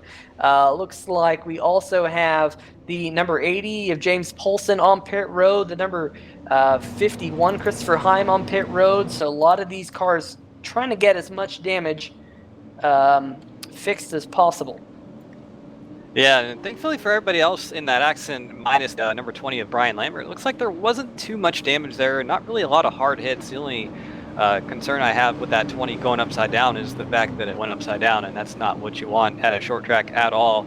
But hopefully they can get that car fixed up. You see him right there, and that car is quite rightfully used up. Front end clip is really not straight anymore whatsoever, but hopefully his pit crew can make something happen and get him back out on the racetrack. And something I was kind of thinking about, Peter, you know, when you were talking about how it's hard to see how these super late models, you know, if you've ever raced these things, which I know you have, you know they are pretty significantly different to drive than say the Cup cars or the Xfinity cars. And that's not just the horsepower and aerodynamics. Really, these cars are a lot wider and lower too. So if you kind of spend a lot of time racing other cars on the surface and then come to these, you know, you can kind of get caught out by how proportionally different they are. I know that's happened to me a few times. Yeah, you know, these race cars, they're not the easiest to drive in iRacing. The difference between the late model and the super late model in iRacing is pretty drastic, and that's why I believe the super late models are Class C and the late models are Class D for if you're doing kind of the official iRacing side. These cars are not easy, and these drivers are going to have to suffer with them all night long. And you know what, Cameron? A not easy race car to drive, though, is one of the most fun race cars to drive. And I'm sure a lot of these drivers just relishing in the opportunity to race in this series in their off season. You know, at this time of the year, they're not really going to be racing in the northwest portion of the United States. It gets a little cold outside. So to come inside and do some iRacing sim racing is quite a bit of fun. Yeah, absolutely. And I was thinking about the schedule that we're going to have in this series. We're going to have a couple oddball events, and you know, one of those being the road course doubleheader. We're actually going to take these cars to Watkins Glen and Laguna Seca for 40 laps each. So it's going to be a fun one later on in the year. But those pace car lights are off. We're getting set to go back green flag racing once again, working our second caution right now. So hopefully we can get some green laps under the belt. I'm sure all these drivers up here want to kind of do that. You see that pace car pulling off on the pit road now, and field in the hands of number 9 of Chris Moraine. Good start for him. He is on the gas early out of turn number 4. Late green flag out, and some single file for the first two cars, Moraine and Huff Hines. The battle for third between the 15 of Nicholas Bellamy and Brad Carpenter in the 31. Loose out of turn number 2 for that 31, and he's going to probably relinquish that position to Bellamy on that outside line currently. You see the battle behind them, Seth Frazier and I believe that's Scott Mann in the 90 car going at it. So a lot of side-by-side battles around this racetrack leader. It looks like it might be a little bit easier to pass in this race than it was in the B-main. Yeah, I think what we're starting to see is the rear tires just a little bit slippery, and of course we got side-by-side restarts here in the A-main versus in the B-main where it was single car, single line, and it's definitely going to lead to more passing, especially on these restarts, as we have a side-by-side battle now for the 6th position. Chance Crum getting his way past the number 32 of Seth Frazier. Looking a little bit further back behind them, we got Caden Anderson and Kyle Lahr going side by side. They're kind of sparring it out between those two. That number 22 getting a good run on the high side. Look, it got that, into the outside wall was the number 22. And Cameron, you said these super late models are a little bit resilient, but if you do that too many times, you could give yourself some problems out there. Yeah, absolutely. You really don't want to hit the wall at all, obviously, in any race car, but these things take a little bit. We've seen that a little bit tonight. It looks like these cars just get a little bit loose, tight, push loose, whatever you want to call it, off the corners, and sometimes it just happens. But you see there, we are pretty well single file until about the 13th, 14th position, the 92 of Casey Tillman and Sean Breitzman and the Josh Robertson machine, 47, all kind of going at it for the 16th position. And look at this onboard camera we have tonight of Chris Manny. Look at those brake discs glowing bright red. Looks like they're glowing around the whole racetrack, really, so those brakes are absolutely pretty hot. And what a cool shot this is, showing the suspension travel in these super late models, all the suspension setups. Good job by iRacing to model all that. Very cool to see that, but kind of see how those tires work around this racetrack. And definitely the tires working well for that number 9 so far. He's got a 0.2 of a second lead over Garrett Huffines in that 42 right now. And you know, even though that the 9 is kind of out there because of the invert, he's making good use of it. Yeah, definitely a lot of action a little bit further back in the pack. In fact, look at this side-by-side battle. It's between Sean Britzman and Josh Robinson. And Sean Britzman in the number 46 machine. Remember, he transferred in from the B main, now trying to make some noise and pass some cars. He's now up to the 16th position. Got Casey Tillman right in front of him, and BJ Tidrick is in the 14th position. So a couple of the transfer drivers there just outside the top 10, including Kyle Franklin in the number 11. I believe he's the highest place of the transfer drivers right now in the 13th position. So definitely interesting to see that. Also want to keep an eye on Kyle Lahr. Remember, he was the fastest qualifier, but started from the 16th position due to the 16-car inversion. He's now inside the top 10 pretty solidly and working on the back bumper of the number 82 machine right in front of him. That's Bart Hector. Remember, Cameron, Bart was kind of stuck on the high line under the previous restart and got shuffled back a couple of positions. Yeah, he's been able to make his way back up to where he started, and that's in the 8th position. And definitely good to see a Dodge still racing on around an oval. I do miss Dodge in NASCAR, but a nice little sponsorship plug there from our good friend Greg Rentz, a 3 on TV commentator, and cannot wait to have him back.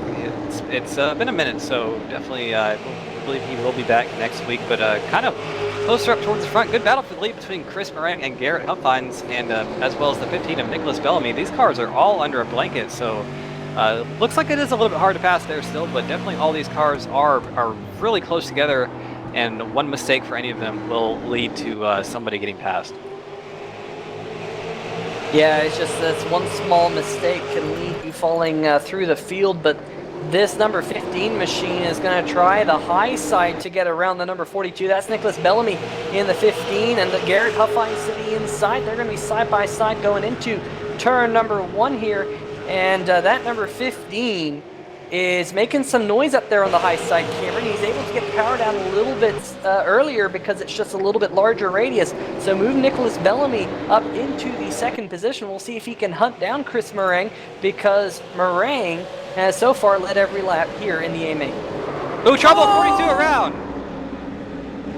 And just like that, the number 42 machine was in 2nd and will now drop all the way through the field. Luckily, it doesn't look like there's too much damage, but there was definitely contact between the 31 of Brad Carpenter there and the 42 of Huffines. Here we go on the replay. Yep, there's that nudge, and that number 42, luckily not a lot of damage, Cameron, but unfortunately all that track position was lost. Yeah, and really that damage is not going to hurt him too incredibly much. Maybe some hurt feelings here on the 42, and you know, you got to think, if you're a driver in that position, Peter, in the 42's position there, you had just gotten past, and obviously I think we can all agree he probably need to leave a little bit more room there in turn number 1, but you know, you just got past, and just you really don't want to do that. So kind of just trying to shut the door there, and that's sometimes the risk you take with that kind of a move and get spun around from it. Yeah, I mean, the number 31 was about a quarter of a lane. It looked like he was kind of holding his line, but I think that the number 42 machine had thought that he was on the bottom. right down there on the yellow line, and he was just about half a groove up, and there was just kind of a coming together there on entry into turn number 1, which led to that contact. Doesn't really look like it was on any of either of the drivers, in my opinion, kind of a racing deal, but I was talking to league owner and organizer Seth Frazier before the race, and I said, so how strict is the Northwest Tour when it comes to penalties? And he says it's very strict when it comes to penalties. You have to own up to your mistakes.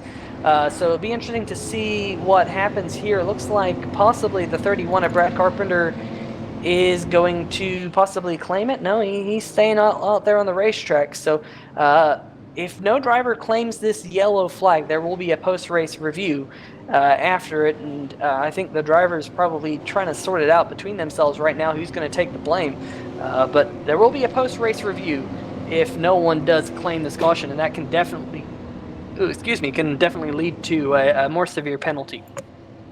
Yeah, absolutely. And with a penalty system like that, with most of these drivers being real race car drivers, or at least involved in the sport in some way in the real life side of things, definitely kind of it makes sense, because all these guys have to have respect out on the track if they're racing in real life. So it kind of does it kind of does mimic real life a little bit, kind of having a strict penalty system like that. So you don't want to be going out there kind of ruffling any feathers or anything like that. So it's good to kind of keep everybody in check here and all that good stuff.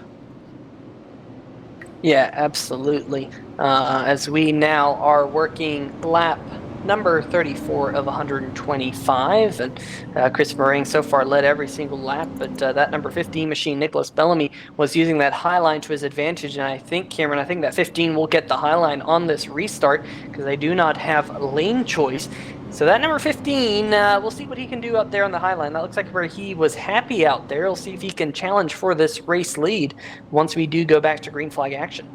Yeah, he's been really one of the few cars that's been able to make passes around the outside. You've seen most of these cars kind of running around the bottom right next to that yellow line, which of course that is the preferred groove, but that 15 is definitely making good use of the outside line. We saw a couple cars in the B main able to do that as well. I know the 92 of Casey Tillman made a lot of passes up there to get himself in the transfer position, so hopefully he's able to make his way towards the front up to 14th, started in 22nd, so doing a good job on that himself. But we're working lap 35, still have a decent chunk of this race to go, Peter, so not too incredibly worried about moving up for really anyone. Kyle Lahr has made his way up to the 8th position from the 16th, so our fastest qualifier of the night has not really been too much in a haste to make his way towards the front. He probably knows that he has the speed to do whatever he wants, and just kind of he'll wait to get his passing points. But we have a single file restart here for some reason. Well, actually, that is a Northwest Tour rule. We'll get on that in a couple of minutes. But green flag out once again. 9 of Chris Moraine with a good restart there from the 15 of Nicholas Bellamy, and the field is single file until the entire field is single file right now. So the lead right now about 0.4 of a second from that 9 to 15. See if Nicholas Bellamy can kind of make that high line work around to get himself to the lead. Yeah, and that number 9 got a fantastic restart there to get himself out there about 1 car length as of right now. We're looking a little bit further back to where the number 22 of Kyle Lahr sits. Currently in the 8th position, still looking at the back bumper of the number 82, as he has done now for probably the last 15 laps or so. Good run by that 22 to get up into the top 10 as of now, but looking a little bit further forward in the field. Well, now we're at the 39 machine. 39 machine driven by Jason Templeton. You see a little bit of front end damage on that car. Currently is the 10th place driver, so just inside the top 10. And in front of him is the number 37 of Caden Anderson, with a lot of front end damage on that number 37 from some earlier accidents. But Cameron, I'm really interested to see the number 22, Kyle Lahr. Have you seen how he's been entering turn number 3 and 4? Let's see if we can ride on board with this number 22 machine. His entry into turn number 3 has been really interesting. He really makes use of the outside line as, oh, we have contact over the race lead. Your race leaders are going. No, they save it. Yes, no, yes, they save it. Wow, no, they don't. Now they're going around. and your race leader has spun out. I do believe there's contact in the back of the pack. Indeed, the number 9 machine of Chris Meringue has gone around that wreck. I saw it out of the corner of my eye, and the 15 and the 9 had it coming together, and oof, man, he got hit with the 44, the 72 BJ Tidrick going around. Oh man, look at all those cars scattering all over the place. Cameron, that's not where you want to have an accident happen up the front, especially if you were the race leader, the number 9 machine of Chris Meringue. Yeah, we'll see what happened here on the replay. You see Nicholas Bellamy had a good run out of turn number 10 and kind of clips the 9 there and tries to get himself back in position. Clips the 9 again right there, and I can't imagine that Chris Meringue's going to be too incredibly happy about that one, but you know, I'm not sure if you can really fault Nicholas Bellamy for that for the first one, but you know, I would say that maybe he could have let off a little bit and he could have let the 9 kind of gather himself up there in turn number 4, but that is all hindsight now, and you see right there on board with BJ Tidrick himself getting turned around and kind of hit for Chris Meringue. Unfortunate contact with the 44 car there in the front end. That might be something that affects him later on in the race, but you see the 15 Nicholas Bellamy getting nabbed with the EOL there, and he's going to be going to the back of the pack, actually back in the pack with the 9 of Chris Meringue. So we will definitely look for any kind of on-track altercation there. We'll see if we can get a word with somebody after that one. We'll see if we can talk to Kyle Lahr here, get himself up in the booth real quick. Kyle Lahr in the 22 car. This is Ken Rich up in the booth. You got a copy, bud? Yeah, man, I got a copy. All right. Well, you've gotten yourself up to the 6th position, started in 16th. You're definitely racking up those passing points, but it does look a little bit easier to pass out there tonight than it did in the B main. How's the track feeling for you? Right now, it feels good. I just wish we can get some more green flag laps going, because I honestly don't know what my car has yet. Yeah, absolutely. Something we kind of saw in the B main as well. These short runs, and you got to think that we're all wanting long runs for this race, but definitely a bit of a different track condition than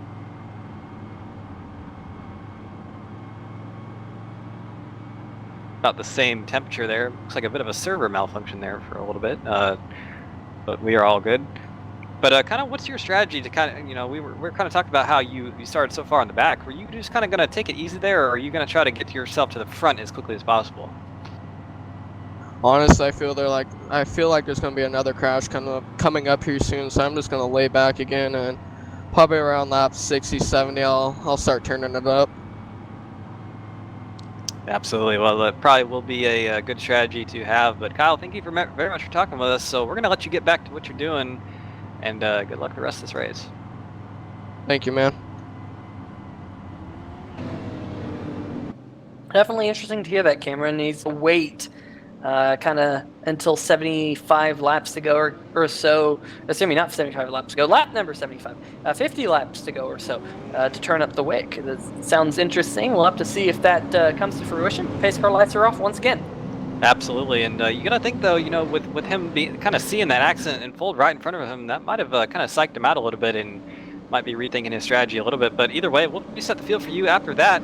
Chance Crum in 83 has inherited the race lead right there. He is currently up in the front. He started in 13th, so he has made his way kind of up to the front pretty quickly. Brad Carpenter in 2nd, Seth Frazier 3rd, Bart Hector Jr. currently in 4th, Scott Mann in 5th, Kyle Lahr 6th, Caden Anderson 7th, Jason Templeton 8th, Kyle Franklin 9th, and BJ Tidrick in 10th. We're going green flag out once again. The 83 of Chance Crum on that lad pedal out of turn number 4, and we are green flag racing here at USA once again. Single file throughout most of the pack. We have a battle kind of further on, about for the for around the 12th position or so. Travis Barnes and the 46 of Sean Brightsman going at it, and 8 of Travis Barnes going to take that. Now Brightsman under fire from the 94 of Zach Washington, our B main winner, out of turn number 4, and see how that is able to do. Good run out of turn 4 into the first corner, and he's going to take that position pretty easily on that inside line. Further towards the front, nothing really much happening. Good battle for the 5th position there. Yeah, Kyle Lahr is actually going to move up into the 5th position. So about that whole thing about him waiting to turn up the whip, well, he's just got himself into the top 5 for the first time tonight, still behind the number 82 of Bart Hector Jr., where he's been for quite some time, but now that is inside the top 5 with the action that's been going on out there on the racetrack up at the front. He's kind of worked his way up pretty nicely in that 22 machine, and there's not a scratch on it as of yet. Can't say the same for a lot of the race cars a little bit further back in the pack. There's some really damaged race cars back there, but Cameron, they definitely can take a beating here. Even if the front end's all crumpled in, doesn't mean that car can't go to a victory lane. I've seen it before with these super lates. Yeah, absolutely on board here with the 31 of Brad Carpenter, and he is fighting for the lead with that number 83 of Chance Crum. And Peter, I don't know if you, well, I mean, I'm sure you do know this, but the whole stigma about green race cars being bad luck doesn't look like the case for the 31. He is pretty close there through turns 3 and 4 to take the lead away from Chance Crum there. Almost a contact, but definitely doing a good job there. Started in the 3rd position, running in 2nd, that 31 is, so definitely kind of being consistent tonight. And battle for Kyle Larr under the 82 of Bart Hector Jr. in turn number 4. See if he can make the move himself. And that number 22, ooh, trouble for the 32. He's in the wall pretty hard. That's Seth Frazier, and that was a pretty big boy lick to the outside wall in turn number 4. And see if he can, looks like he was pretty, it's going to be all right from that one. And then still battling behind him, 82 and the 22 going at it. So that's going to help him a little bit. So, you know, Kyle Larr has definitely been able to make the most out of his position on the racetrack. He's been able to kind of make passes wherever he wanted almost, so definitely trying to get around the 82. Cannot do it just yet. Bart Hector is really making it tough on Kyle Larr, and he's doing a good job at doing just that on that outside line. Yeah, you're right. Looking out back of the number 32 machine, I believe Kyle Larr will make that pass. As you can now see the 82 dive to the inside, he thinks better of it as he's got the number 90 of Scott Mann, who we ride on board with right now, right behind him. And right behind him is Caden Anderson. So definitely some new players up at the front. There's that number 90. I said I love those flames on the front of that race car. I just think it gives it a very unique feel in iRacing, kind of more what you'd see on the Super Late. With the white paint scheme on there. In fact, getting a word from our producer, that's the scheme his dad runs in real life. So that's why that is the case. Right? That's pretty cool to see as Kyle Larr has closed right in on the back bumper of Seth Frazier. You can see Kyle Larr applying the pressure as we're now working lap 56. And Cameron, he said he'd wait a few laps, but that 22 is hunting for the front. Yeah, I think as drivers we always say that we're going to take it easy, and then when we have a chance to make some moves happen, we kind of take it at the first opportunity. That number 22, it was the fastest car on the racetrack last time by, and actually, well, that time by was not, but the time before that he was. So out of turn number 2 here, he's got a good run on Seth Frazier down the backstretch. I don't think he's going to be able to do anything just yet. It's just that's what it is really about this track, Peter. You have to get your runs early in the corner and get them. You got to get them down the straightaway, because you really cannot dive the car into the corner and try to make a dive bomb pass happen, because we've seen that just kind of results in contact and cars getting turned around. But here, I think this might be the opportunity for him. He's going to dive it there into turn number 3. He had the run down the backstretch, and I think Kyle Larr might be looking at 3rd place, and yes, he is off turn number 4. I think he's going to clear the 32, or at least here in turn number 1, and yes, he does. So move him up to the 3rd position. That number 22 is flying. You can see how that side-by-side battle stacked up about 3 or 4 cars behind them, though, as looks like Caden Anderson was poking the nose out on the number 90 of Scott Mann. Thinks better of it. There's been some great side-by-side action around the 11th position as well. Casey Tillman in the 92 holding on to that position right now, but Zach Washington wanted that position. I tell you what, that number 94 has been wicked sideways the last few laps. As BJ Tidrick in the number 72. Speaking of wicked sideways, right in front of this battle, a couple cars ahead, got wicked sideways and is now under fire from Casey Tillman. So Cameron, I think what we're starting to see now that we've eclipsed the race distance of the B main, and of course we've had some more green flag running in the A main than what we had in the B main, at least lap percentage wise, these cars really starting to get slippery out there. Absolutely. I've seen trouble. 94 got contact from behind with the 80 sideways in turn 4, I believe, and he's not going to be able to save that one in the wall hard, and that's not what the B main winner wanted from tonight's event. I see somebody else involved as well. I think that's the 9 of Chris Meringue, your pole sitter tonight, so a lot of bad trouble for some of our heavy hitters tonight. You see that right there, hard hit in the outside wall for Zach Washington. And then for Chris Meringue, I'm not sure what happened to him. That was a almost separate accident in itself, but looks like that's going to be a bit of damage on his car as well. Let's see if we can get a better angle on here. Looking at the 94 of Zach Washington, he's battling with the 92 of Casey Tillman. And out of turn number 2 here, you see the number 8 of Travis Barnes. He's going to make a move into turn number 3, and just some contact there. Wasn't enough room for that move to be made, and you see into the side of, I couldn't see who that was, but that's a hard hit for the 94 Peter. Yeah, and I think that what might have happened is Travis Mckinney just could not see the spinning car up ahead, and just got into the back of the number 9 machine of Chris Meringue, and that's what put Meringue hard in the outside wall. And then Meringue was coming back down the racetrack, and the number 4, Shane Quinn, who is currently 8 laps down, was trying to come past, and there was even more contact. So Chris Meringue, who led the good portion of the first 50 laps, now with a significant amount of damage, and it's the last car on the lead lap.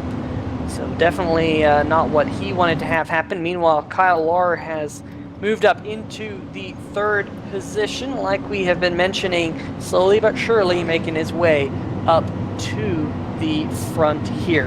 Let's see if we can possibly dial up one of the other drivers here. Let's see if we can dial up your race leader currently, driver of this number 83 machine, Chance Crum. Peter Short, the 3 wide TV booth. You got a copy? Yeah, I got you. All right, man, you started this race in the 13th position. You've had some fortuitous luck, and you currently find yourself the race leader as we've just eclipsed the halfway distance. How is that number 83 driving for you? That's going pretty well. I got a little bit of damage here I collected from a couple of those spins, but I think we'll be all right. So, you know, the big story here tonight is just how slick these race cars are out there. How are you conserving your tires up there, up at the front? Well, I think we're going to find out here soon once we get into the second half. I'm trying to, you know, there's so many good cars in this race. It's hard to, you know, keep a steady pace being the leader. Trying to figure out where I want to go. So hopefully in the restart here we get back in a single file line and get going again, and try and save some for the end. Speaking of restarts, restarts are probably some of the most treacherous times on old tires, and of course without any ability to pit for fresh tires, you're going to get slicker and slicker on the restarts. How do you manage wheel spin on the restarts? Well, luckily being the leader, I can set the pace, and so I'll try and find the right RPM range for me to make that a little bit easier. And then once we get going, hopefully just, you know, find my marks and get back in the rhythm. Absolutely. You have some fast cars behind you, but you're already gained 12 positions from where you started. So hopefully you can keep the good luck going and keep that race lead here in the second half of the race. Best of luck, Chance.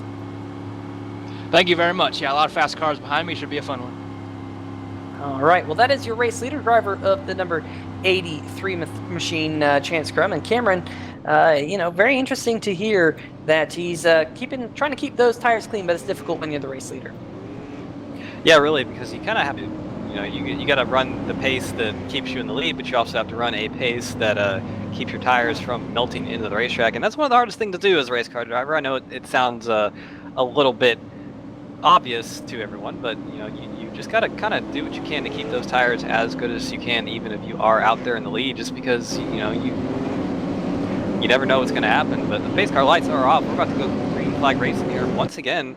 Pace car is going to make the hard left turn onto pit road in about 2 seconds time. Right there it goes. So lead in the hands of that number 83 of Kent Cook. We just talked to him, and he's going to go when he wants to go. Right there, good on the loud pedal for that 83.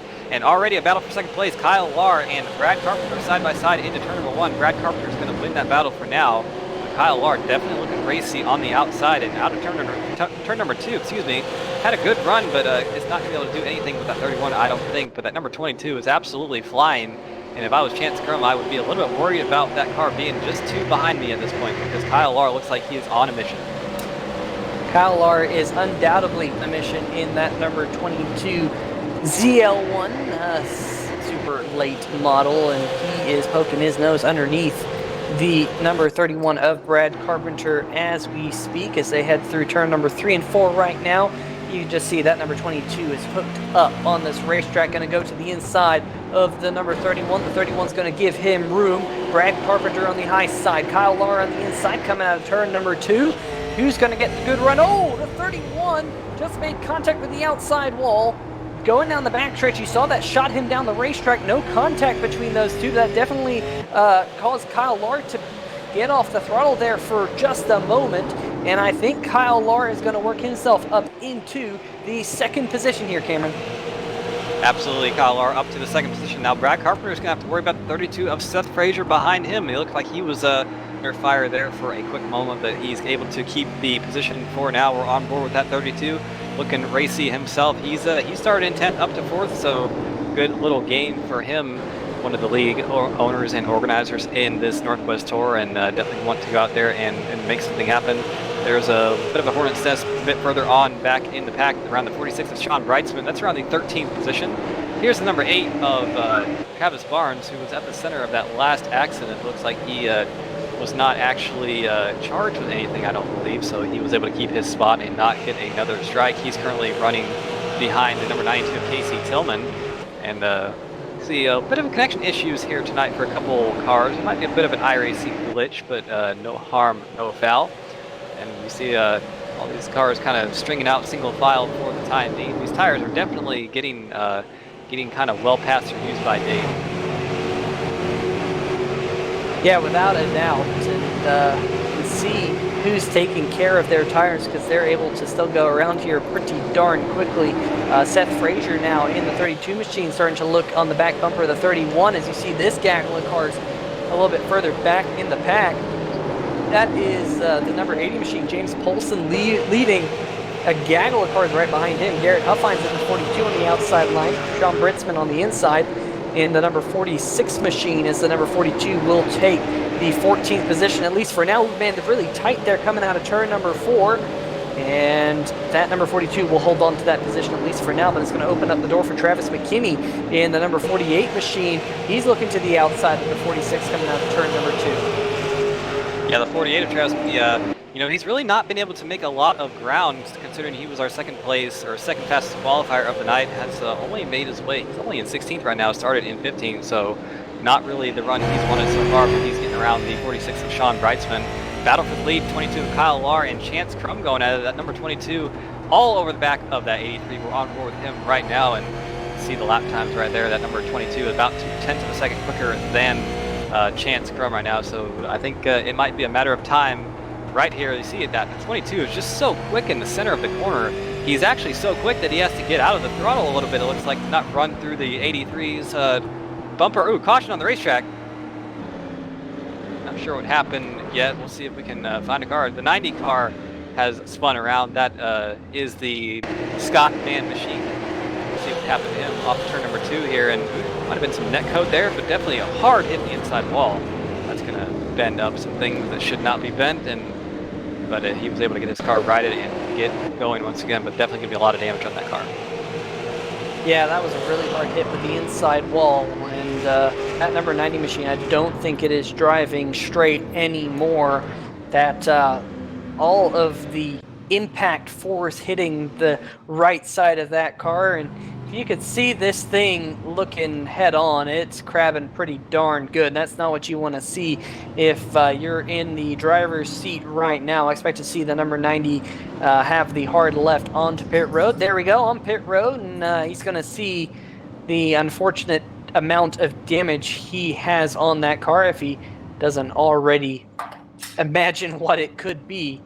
As he slowly makes his way into his pit box. But up at the front, that battle, like you said, Cameron, it is getting hot with now under 50 laps to go. Scott Mann, though, out of the running here. He's going to stay in his race car, at least for now. It doesn't look like he's pulling off.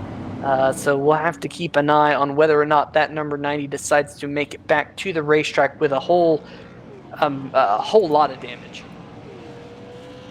Yeah, absolutely. I gotta think that car is probably going to be toasted and done because when you're going down pit road and looking at a different direction than the car is driving, that's usually not a good sign. And unless you're a Stuart Haas car from Talladega a few years back, that's not really what you want. Let's see if we can get a word with somebody here a bit further on in the pack. Let's see if we can talk to number 37 of Caden Anderson. I haven't talked too much about him. Caden Anderson, this is Rich up in the booth. You got a copy, bud? Yeah, I got a copy. All right, man. Well, good little night for you. You started up in the 12th position, made your way up to the 6th position. Been a pretty quiet night for you, but just kind of tell us how the race is going for you. How's track feeling and all that? The race is going really good. The track's a little loose on the free side. Other than that, I feel like the race is going good. Just keeping myself here and make sure to keep pace and not fall back too far. Absolutely. Well, like you said, the track is pretty loose out there. Does that make it a little bit harder or easier to pass, do you think? It could go both ways, honestly. It just depends on how your car reacts to it. It's not helping me very much, but it could easily help someone else that is on the tighter side. So I do have to ask you, with 82 laps on those tires, and of course no tire changes allowed in this rule, really, how are those rear tires feeling for you? I kind of asked about the track condition being a little bit loose, but those tires being a little bit worn out, it's definitely got to make it a little bit worse, doesn't it? Yeah, it's gonna make it a little bit worse, but I'm keeping them underneath me, not burning them up too much, and just riding around right here. Absolutely. Well, we're gonna let you get back to what you're doing, and that is riding out there in the top 6, doing a good job. So definitely a good luck the rest of the race for you, and hope to talk to you again afterwards. Thank you, appreciate it. All right, that was a 37 car of Caden Anderson, and he's currently running in the 6th position up here. Chance Crum still your leader. Kyle Lard not able to get around him just yet, but might be just waiting to make that move. And you see those pace car lights are currently off, I believe, so we're going to be going green flag racing here in just a moment. Pace car pulling off right there. So field in the hands of 83. Looks like a bit of a messy restart. We are not kind of stacked up at all, but the green flag out anyway. And Kyle Lar and Chance Crum having a bit of a gap to the 31 of Brad Carpenter. Battle behind them. Seth Frazier and Bart Hector going at it. Seth Frazier on the outside line. Bart Hector trying to make a move, but is going to lose out to that 32 of Seth Frazier off of turn number 2. And the battle has ended right there. So we were single file throughout the first 10 or so cars, probably more. Yes, definitely more. So most of the field currently single file here. And battle for the lead still hot with that 22 of Kyle Lar all over the back of bumper of that 83 Chance Crum. And we've seen that 22 of Kyle Lar go to the outside a few times to try to make moves, but he looks like he is planted on that bottom side of the racetrack.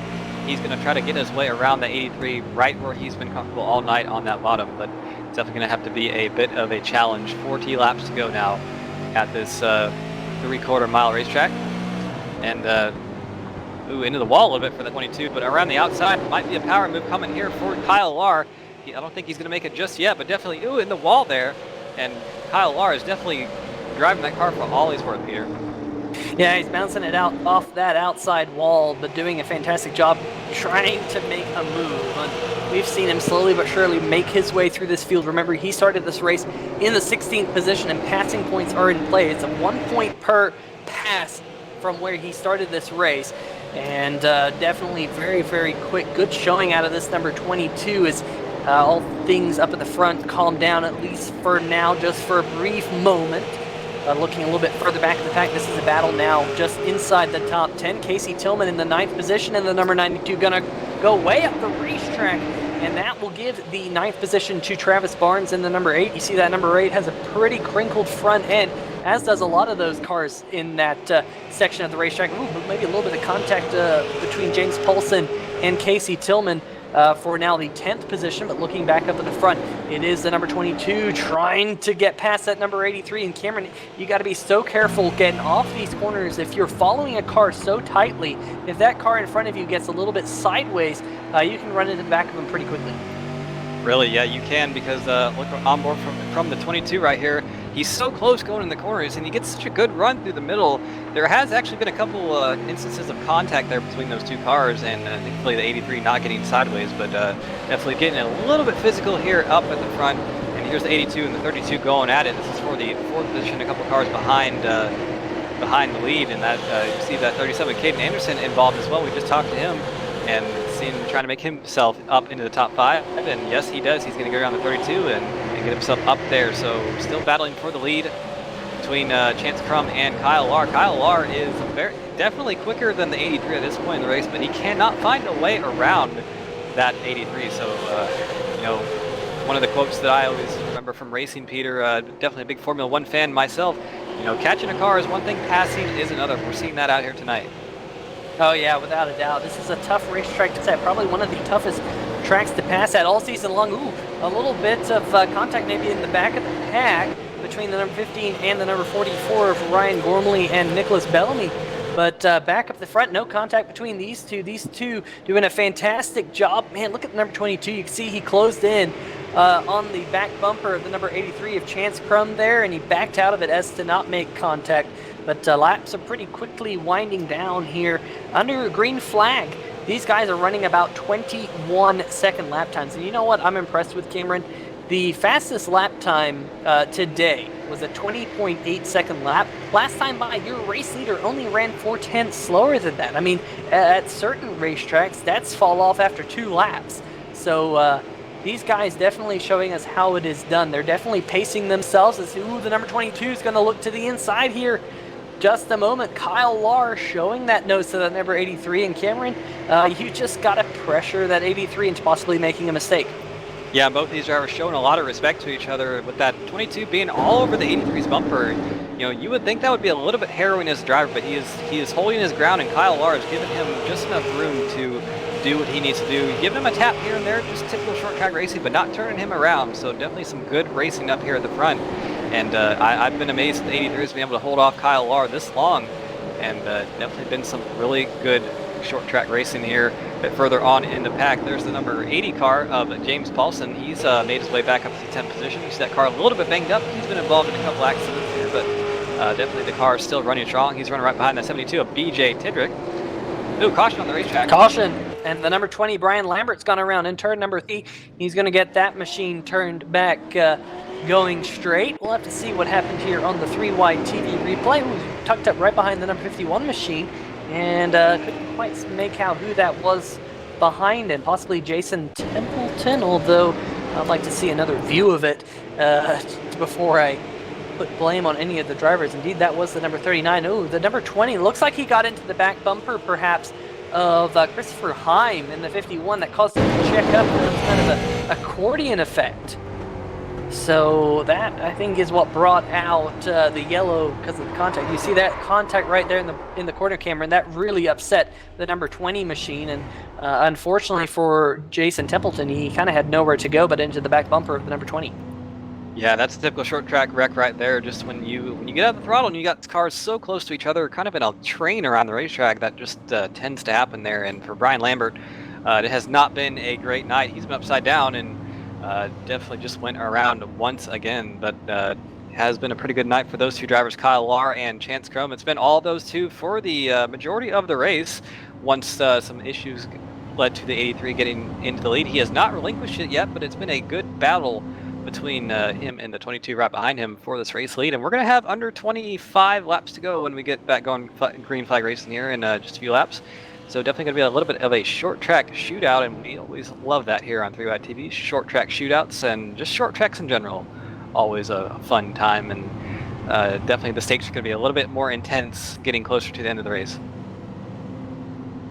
Yeah, absolutely. Definitely things start to turn up when you get close to the end of these ones. Now eclipsing the 100-lap mark. Do you want to give a shout out to a lot of the firefighters and first responders in the Dallas area, which is close to where I am located? I hear getting reports of a tornado that has touched down on the north side of Dallas, so hopefully they're okay. Of course, this is the Northwest Tour. Not very many tornadoes up in the northwest side of the United States, but down here in Texas, we get those things, and they're not much fun to deal with, so hopefully all those first responders and all the people are A-okay in north side of Dallas here tonight. But nonetheless, we will still bring you live flag-to-flag coverage here on 3-Wide TV of tonight's Northwest Tour event, of course presented by Joe's Racing Products. And definitely pretty darn cool. Joe's are a really big deal up in the Northwest. I first found out about them from one of the drivers I used to race against, and also used to race against, or used to race in the Northwest Tour, Matt Hackathorn. Of course, he's not in tonight's race, but I heard quite a bit about Joe's Racing Products from him. And it's pretty cool to see their name on the NorthWest Tour as a series sponsor. But we'll see if the pace car lights go out this time, and indeed they do. So we're about a lap now away from going back to green flag racing. And we're going to have 23 laps to go once we go back green flag racing here in just a lap time. And it's definitely going to be a fun battle between this 22 and the 83. And you got to think, what about that 31 behind, or maybe even Bart Hector or Caden Anderson? What if there's some contact that results in something happening up here at the front two cars? You definitely have to worry about that. But we will definitely see how that remains to be seen in just a moment. Ooh, some connection issues there with your race leader. Looks like he is back and everything is fine. But that pace car making the hard left turn onto pit road now. Field in the hands of the 83. Some bumping from the 22 behind. He wants to go. And Chance Crum is now going. So green flag out here. And battle behind from third position. Bart Hector and Brad Carpenter going at it. I think Brad Carpenter is going to keep it. Bart Hector on the inside line. He might pull Caden Anderson with him. No, they're side by side down the backstretch. And Brad Carpenter is going to keep that position into turn number 3, so these 3 cars all battling for that third position, while the top 2 have kind of distanced themselves by a few car lengths to that number 31. Still nose to tail for both Chance Crum and Kyle Larr. I have a feeling it's going to be this way until the end of the race if that 22 cannot get around the 83, but he is doing all he can, bumping that 83, bumping once again. Definitely some bumpers being thrown around here, and you're going to think that it's only going to get more physical from this point on. Yeah, now the number 22 realizes it's time to try and make this move, and I don't think he's going to do so dangerously. Definitely seen a lot of patience out of that number 22. Oh, there's a little bit of nudge as I say that, and he's going to have to wait on that number 83 to get back in the power because he was completely sideways there after a little bit of a nudge. But Kyle Larr saying, hey, buddy, I'm faster than you. I want to get this first checkered flag of the season and get maximum points for this event, as they're now heading off into turn number 3 with only 19 laps to go this time by. And that is a good move to get in the 83's head for Kyle Larr, because after that's happened, Chance Crum's going to be like, oh no, he's already hit me. Is he going to do it again? And that he knows that 22 is probably a little bit faster at this point, so getting kind of punted sideways a little bit into the entry of the door is not the best feeling as a driver.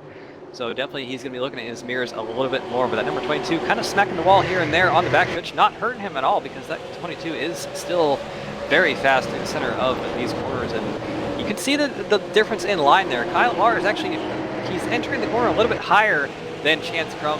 He's able to get in the power just a little bit earlier, and he's able to make use of that momentum. You see through the center of the corner, he is so fast. He's actually getting a little bit loose. Getting back to the throttle there, he lost a bit of ground through the 83 there, and he's just all over the back of the 83 trying to make something happen. But I got to give a big shout out to the 83. He has taken all of the beatings well. He is actually gapped the 22 by just a bit now. Also, I want to give a shout out to the highest running transfer driver of the number 11 machine, Kyle Franklin. He's currently in the 7th position. And remember, he transferred from that B main and putting together a good run here in the A main. Not too much damage on that number 11 machine there. He is on the center of your screen, and right behind him is the number 8 of Travis Barnes, who's had an up-down race. So some good recoveries, but we have another caution out on the racetrack. We have a car upside down on the backstretch. It's the number 42 machine, Garrett Huffines, has gone for a little bit of a roller coaster ride back here. It's, oh my gosh, a complete logjam back there, and the number 15 and the 42 simultaneous barrel rolling on the backstretch. That was a crazy accident. It really started out of turn number 2 and ended in turn 3. That was a absolute crazy accident. 15 of Nicholas Bellamy and Garrett Huffines kind of going upside down there. I'm not sure what to say, Peter. That was something I haven't seen ever. Well, when you thought the wreck was over, I don't know, maybe the caution flag, oh, that's the problem. Cameron, they were still green. After the huge log jam, they were still green and they were still racing. Look, right now, look at the light. The light's still green. And finally the yellow flag comes out. That is absolutely crazy. I don't think I've ever seen cars, like 10 cars stopped on the racetrack essentially, and the green flag, which you can see the green light there on the right-hand side of your screen. Now there you go. You can see it. Now it's yellow. And now you get cars flipping. So that is absolutely crazy that iRacing would keep the green flag out for that extended period of time, and that ultimately led to another car getting a significant amount of damage. Of course, who do you put the caution on there? Because the first one did cause a caution, but the second one may have caused a caution. I don't know. So I'd say give the strike to the flagman. Yeah, give the strike to the flagman for sure. Definitely need to give him a shot of adrenaline or something out there. As you can see, those cars going up and over there. So pretty crazy. But that will definitely give us a shootout here, as we are just about to eclipse the 1 hour mark in tonight's running. I want to give a quick shout out to some of our chatters in the chat that have joined us recently. See Kathy Rose, Dragon Zeron, Alex Mendoza, all in the chat, and see some baseball talk. I'm gotta say I'm a pretty big fan of the game of baseball myself. Unfortunately, my team getting knocked out pretty whimsically by the Nationals, who are now going to the World Series. So best of luck to them. I would hope to see the Nationals win it all, just because they've never won it, and it is technically my local team. So if I can go to a victory parade up in DC, that would be pretty cool. And plus, I'm a fan of NL baseball myself anyway, much more than AL baseball. I really cannot fathom AL baseball being a thing. But that is beside the point. And we are not playing baseball tonight. We are doing some short track racing, and it's absolutely been a really awesome race here at the USA International Speedway. Every designated hitter is now not a Cameron Rich fan, I can tell you that much. But nonetheless, we're still pacing around here. All they do is hit, they don't do anything else. I don't get it. Well, yeah, I mean, that's fair. All the pitcher does is pitch in the AL, so I don't know. Hey, it makes it more exciting for the fans, I guess, because pitchers don't often hit. But then every once in a while, you get someone hit a home run, and when a pitcher hits a home run, it's like watching 5 grand slams happen at the same time. So yeah, whatever. Nonetheless, pace car light is off, and we're going to go back to green flag racing. This is going to be a 10-lap shootout, Cameron, for all the marbles here.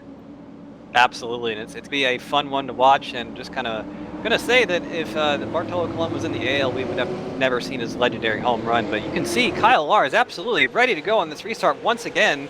I'm not sure why there is always that gap back to the 31, but green flag out once again. Lead still in the hands of the 83 of Chance Crum, and Kyle Larr has been trying for laps and laps and laps to try to get around him. Has not been able to do it just yet, but it's 10 laps to go, and definitely if it's going to happen, it's going to happen now. See at 22, very quick in the corner, some contact there. You see right from the back bumper of the 83, he has taken those beatings like a champ, Peter. He is not fazed by that 22, hitting his bumper all the time, and you know what, maybe he's going to have to get a little bit more physical. Just 9 more times since the start-finish line stripe here at USA International. Sparks flying out the right side of the number 22 machine as he tries to get a way around Chance Crum, unable to do so just yet. Brad Carpenter under fire from Bart Hector. That's going to be a side-by-side battle now for the 3rd position, as that 82 is going to go to the inside. Reminder that Bart Hector started this race from the 8th position. He's worked his way up to 4th, so pretty solid run for him. As contact up at the front, the 22 Kyle Larr moved the 83 out of the way, and we've just seen the first bump and run of the season here in the NorthWest Tour. And I'll tell you what, Kyle Larr did that perfectly. We need to go back and see that one on replay, and the 22 just gave him a nudge. Just like that, pushed him up out of the way, and that number 22 is trying to set sail up at the front, but the number 83, Chance Crum, trying to not let him get away, seeing if he can repay that favor here, as we now have 7 laps to go. Trouble in the back. Some cars getting kind of squirrely around the position. Caden Anderson getting around a couple of cars there. He's made his way up to the 4th position, but for Kyle Larr, like you said, Peter, that was an absolute textbook bumper run. I haven't actually seen one that good in a long time on iRacing. Especially with the net code we have. Usually you see a car getting spun around and going for a ride, but Kyle Larr did that absolutely perfectly. He moved the 83 up the racetrack and just was able to get the lead, and has kind of set sail a little bit. Kind of figured that would happen sooner or later. But 5 laps to go here at USA. About 3 minutes of racing or so. Not even if we continue green flag racing. The 80 of James Paulson right there running in the 10th position. You see some of those damaged cars running in the back. It's been a rough night for a lot of these cars, but we only have 4 laps to go. Yeah, the number 31 of Brad Carpenter has been shuffled back to the 5th position, but he's had a pretty decent night up there in the top 5. But Seth Frazier now running in the 6th position. See if he can get that position, as we now only have 3 more times past the start-finish line stripe here in tonight's race.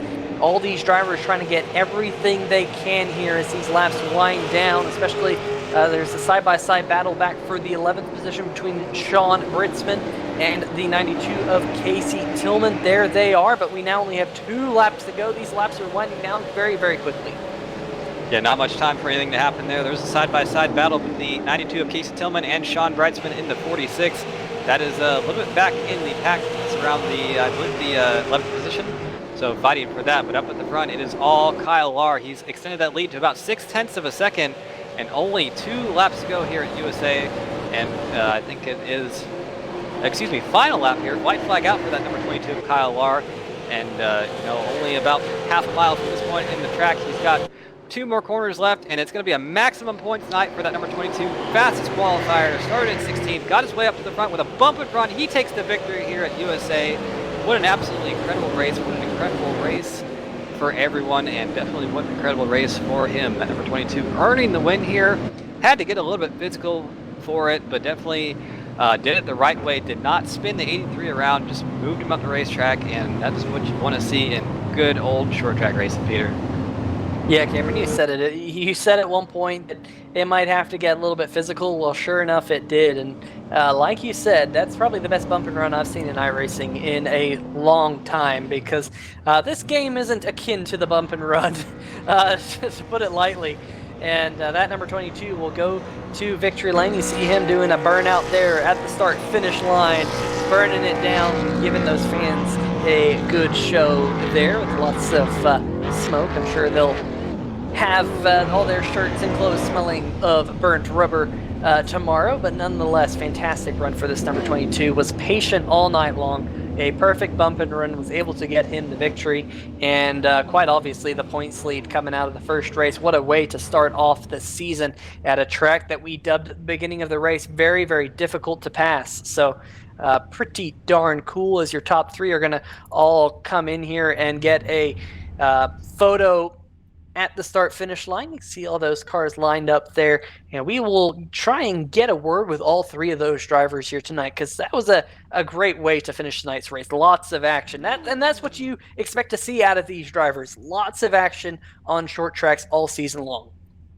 Absolutely. One of the great things about the NorthWest Tour is that you will see racing like that each and every week. So definitely tune in back in if you like that. And I got to say, I definitely like that. And short tracks, super late models. Can you go wrong with that? I don't think you can.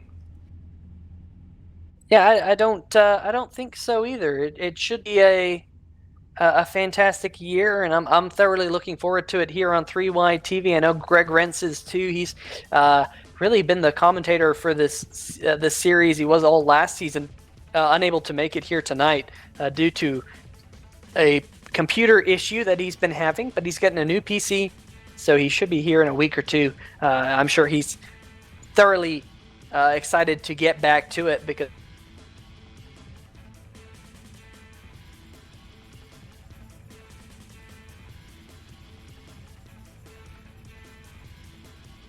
might have some technical issues there with with Peter Short. No, he has some weather in his area, so we might have lost connection with him for just a moment. But we're going to go ahead and let all these drivers kind of do their thing, get their thoughts collected, and get out of the cars, kind of cool off a little bit after a hard-fought 125 laps here at the USA International Speedway, and having confirmation that yes, the Peter Short has lost connection from our booth. So we will just take a quick break for things to get sorted out here, and we'll be back with you pretty shortly with some interviews.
All right, ladies and gentlemen, welcome back to the USA International Speedway after 125 hard-fought laps of short track racing.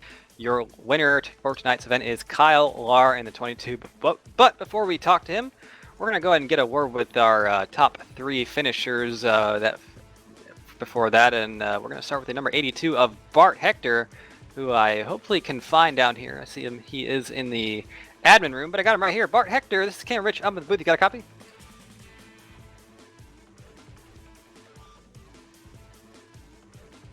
Yeah, I'm here. All right, I was about to say this is getting a little bit ridiculous tonight. Nobody wants to talk to me, but either way, good third place finish for you, Bart. Good run, starting in the 8th position all the way up to the 3rd spot in the end. Just kind of talk us about how your race went from the start to finish, from your perspective. Well, man, the start, there was a lot of wrecks in front of me, and I had to navigate my way through those, and I was scared a couple of times, but I was able to pick a bunch of guys off under green too, including there at that last run. So I'm happy with the top 3. Kind of shocked, actually. I got like 15th here last year. Definitely a nice improvement, but one of the things we were kind of talking about all race long is those tires. Of course, no tire changes allowed in this league, so you have to make those tires last all race long. And you know, you got to think at the start they obviously felt pretty good, but how did they feel there near the end? Well, for a while the car was tight, so I was like, man, my tires are going away. So I started backing off the corners, not driving in so hard, and then I started catching the guys in front of me. So when I back off early, the car was really good. So I was probably the same times as those guys up front. Maybe they weren't really pulling away. So another yellow maybe. Absolutely another yellow, but either way, coming home with a 3rd place finish is a pretty good result. A very good result actually. But next week we go to the little short track race, little short track near me. I got to say it's one of my favorite tracks, and it is one of my home tracks, South Boston Speedway for 200 laps there. How are you looking forward to that one? Well, the first season 2 years ago, I won that race. But last year I got wrecked out, so it's hit and miss. But South Boston's one of my favorite racetracks on here, so I think I should do pretty good, hopefully. Definitely got to think if the pattern continues, you might be looking at a W for that one. But Bart, thank you very much for talking with us. But before we let you go, you got any shout-outs for us here at 3 TV? I'd like to thank Andy Fuller for building me this computer. It's high graphic, it's one I've always wanted. So that's about it, really. All right, Bart. Thank you very much for talking with us once again, and congrats on your place finish. We'll let you get back to your admin stuff. Hey, thank you. All right, back to the admin duties for the number 82 of Bart Heck. But either way, I think we have our 2nd place finisher caught up, and I think Peter Short has caught up with him. With that, I have Chance Crum, Peter Short, here in the 3-wide TV booth. You got a copy? I gotcha. Well, man, I know getting moved to the bump and run isn't the most fun thing in the world. It's happened to me before, but definitely you had a fantastic showing out there in that number 83 machine. Started in 13th, and you led more than half this event. So if there's any solace of getting the bump and run, you led the most laps here tonight with such a solid run. Talk us through those last 20 laps, because you did a fantastic job of holding on to that spot up until that point. Thank you. Yeah, that was a fun one. Kyle was definitely a little bit faster than me, and I knew that. I was trying really, really hard to give it all I had, but he got into me a little bit there and got under. And in my opinion, that's just good short track racing. You know, he did nothing wrong. He did what he had to do to get the job done. So hats off to him. He ran me really clean the whole time, and yeah, it was a really fun one. Yeah, definitely. It was a lot of fun from up here in the 3-wide TV booth, and I'm sure that's just an omen of things to come this year in the NorthWest Tour. But how important is it to you to start the season off with a good finish like this? Yeah, it's really good to get a good start. You know, it's a really good group of guys in here. They're all really fast. I don't do much pavement racing on here, so I was really just kind of expecting to run about mid-pack and try and work my way through there. Things fell my way, and I got up front early. I think I probably burned my tires off too much. Kyle was definitely faster there at the end, but definitely a great group of guys to learn from, too. So I look forward to keep running throughout the season and trying to get better each time and learn as much as I can. Yeah, it's very interesting to hear that you don't run much asphalt stuff on here. Of course, the dirt stuff is relatively new to iRacing. How has the addition of dirt to iRacing affected you personally? Oh, it's a lot of fun. You know, we got to get a lot of laps on dirt before you go out there and race dirt in real life, because, you know, in dirt, you don't get many laps. You know, you get like 3-4 hot laps each race. So it's really cool to get some laps and some seat time, and it's definitely really fun. That is definitely cool. Before we let you go, you got some shout-outs for us? Yeah, I want to give a big thank you to Airvan Moving, Capstone Plastering, Joe's Racing Products, Frameworks, and CSI Shocks for all their support. I know Joe's is a sponsor of this series too, so that's really cool. And happy to get a second place in my first run here. Thank you to guys for broadcasting, and thanks to all the guys at the Northwest Tour for putting this on. Absolutely, it was a lot of fun. Next week we've got South Boston. What are your thoughts about Sobo before we let you go? It's a fun track. It's definitely a little bit smaller, so with so many cars and the whole field being really tight, it's definitely going to make for some close quarter racing, so I'm looking forward to it. All right, well, we're looking forward to it too here on 3Wide TV. Best of luck next week. Thank you very much. All right, well, I believe that Cameron Rich has set up with tonight's race winner, driver of the number 22 machine, Kyle Lahr. Yeah, I got him right here celebrating after the race win. Kyle Lahr, Cameron Rich up here in the booth. You got a copy? Yeah, man, I got a copy. Well, a max points night for you started in the 16th position after the invert, and you hounded the 83 all night long. Finally was able to get it done there near the end, and that was a textbook bumper run. I got to say that was a form of art. One of the best bumper runs I've ever seen on iRacing, and definitely the best I've seen in a long time. Just kind of talk us through your race from start to finish and what led up to that bump and run. I just laid back for the first 80 laps, which really helped me a lot because I just saved my tires. And around lap 110, I just started pushing it, and I was able to catch him. And I was starting to get on the inside of him, and he was honestly being smart and chopping me down, and not chopping me down, but closing the door on me, which I would have done the same. And I just waited and waited for a mistake or something, and I just said, screw it, I have to get past him, and gave him a little bump, and I got around him, and I'm glad he didn't spin out or anything. Yeah, absolutely. Bumping him right there in the middle of the corner, and didn't really get the car out of shape. It just moved him up the racetrack, and that was a really good job on that, I got to say. But, kind of one of the talking points of tonight's race was the tire situation with 125 laps on the racetrack, and of course no tire changes being allowed. You said you took it easy for 80 laps there. Do you were you kind of thinking there that, well, what am I trying to say? I'm trying to really ask you, how did the tires kind of change throughout the race? I heard some that say that it got tight and then loose again, and some that it got loose and then tight again. Just kind of, how did it feel for you? Honestly, man, not gonna lie, it felt like how it started in the first part of the race, perfect. I can rotate, turn, run the middle of the corner, everything. I don't know, my tires are just, I'm really good at saving them, so I don't know. Well, definitely, you showed that tonight. Those fast speeds you were running near there towards the end, but definitely was able to get the job done. But gonna have to ask you, in a week's time, we go to the little South Boston Speedway down in Virginia, where people talk very funny, I gotta say. But how are you looking forward to that one? And do you think you can repeat? I mean, it's like this kind of race, you just gotta bide your time there too. It's a short track, tempers are gonna fly, there's gonna be lots of wrecks, so if you're able to maneuver out of those and away from those, I probably got a good chance again. Absolutely, but before we let you go, Kyle, you got any shoutouts for us here on 3Wide TV?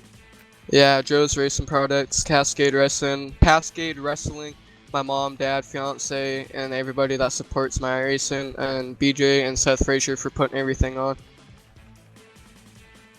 Awesome stuff. Well, very much for talking with us, Kyle, and congratulations on winning the first race of Season 3 of the Northwest Tour.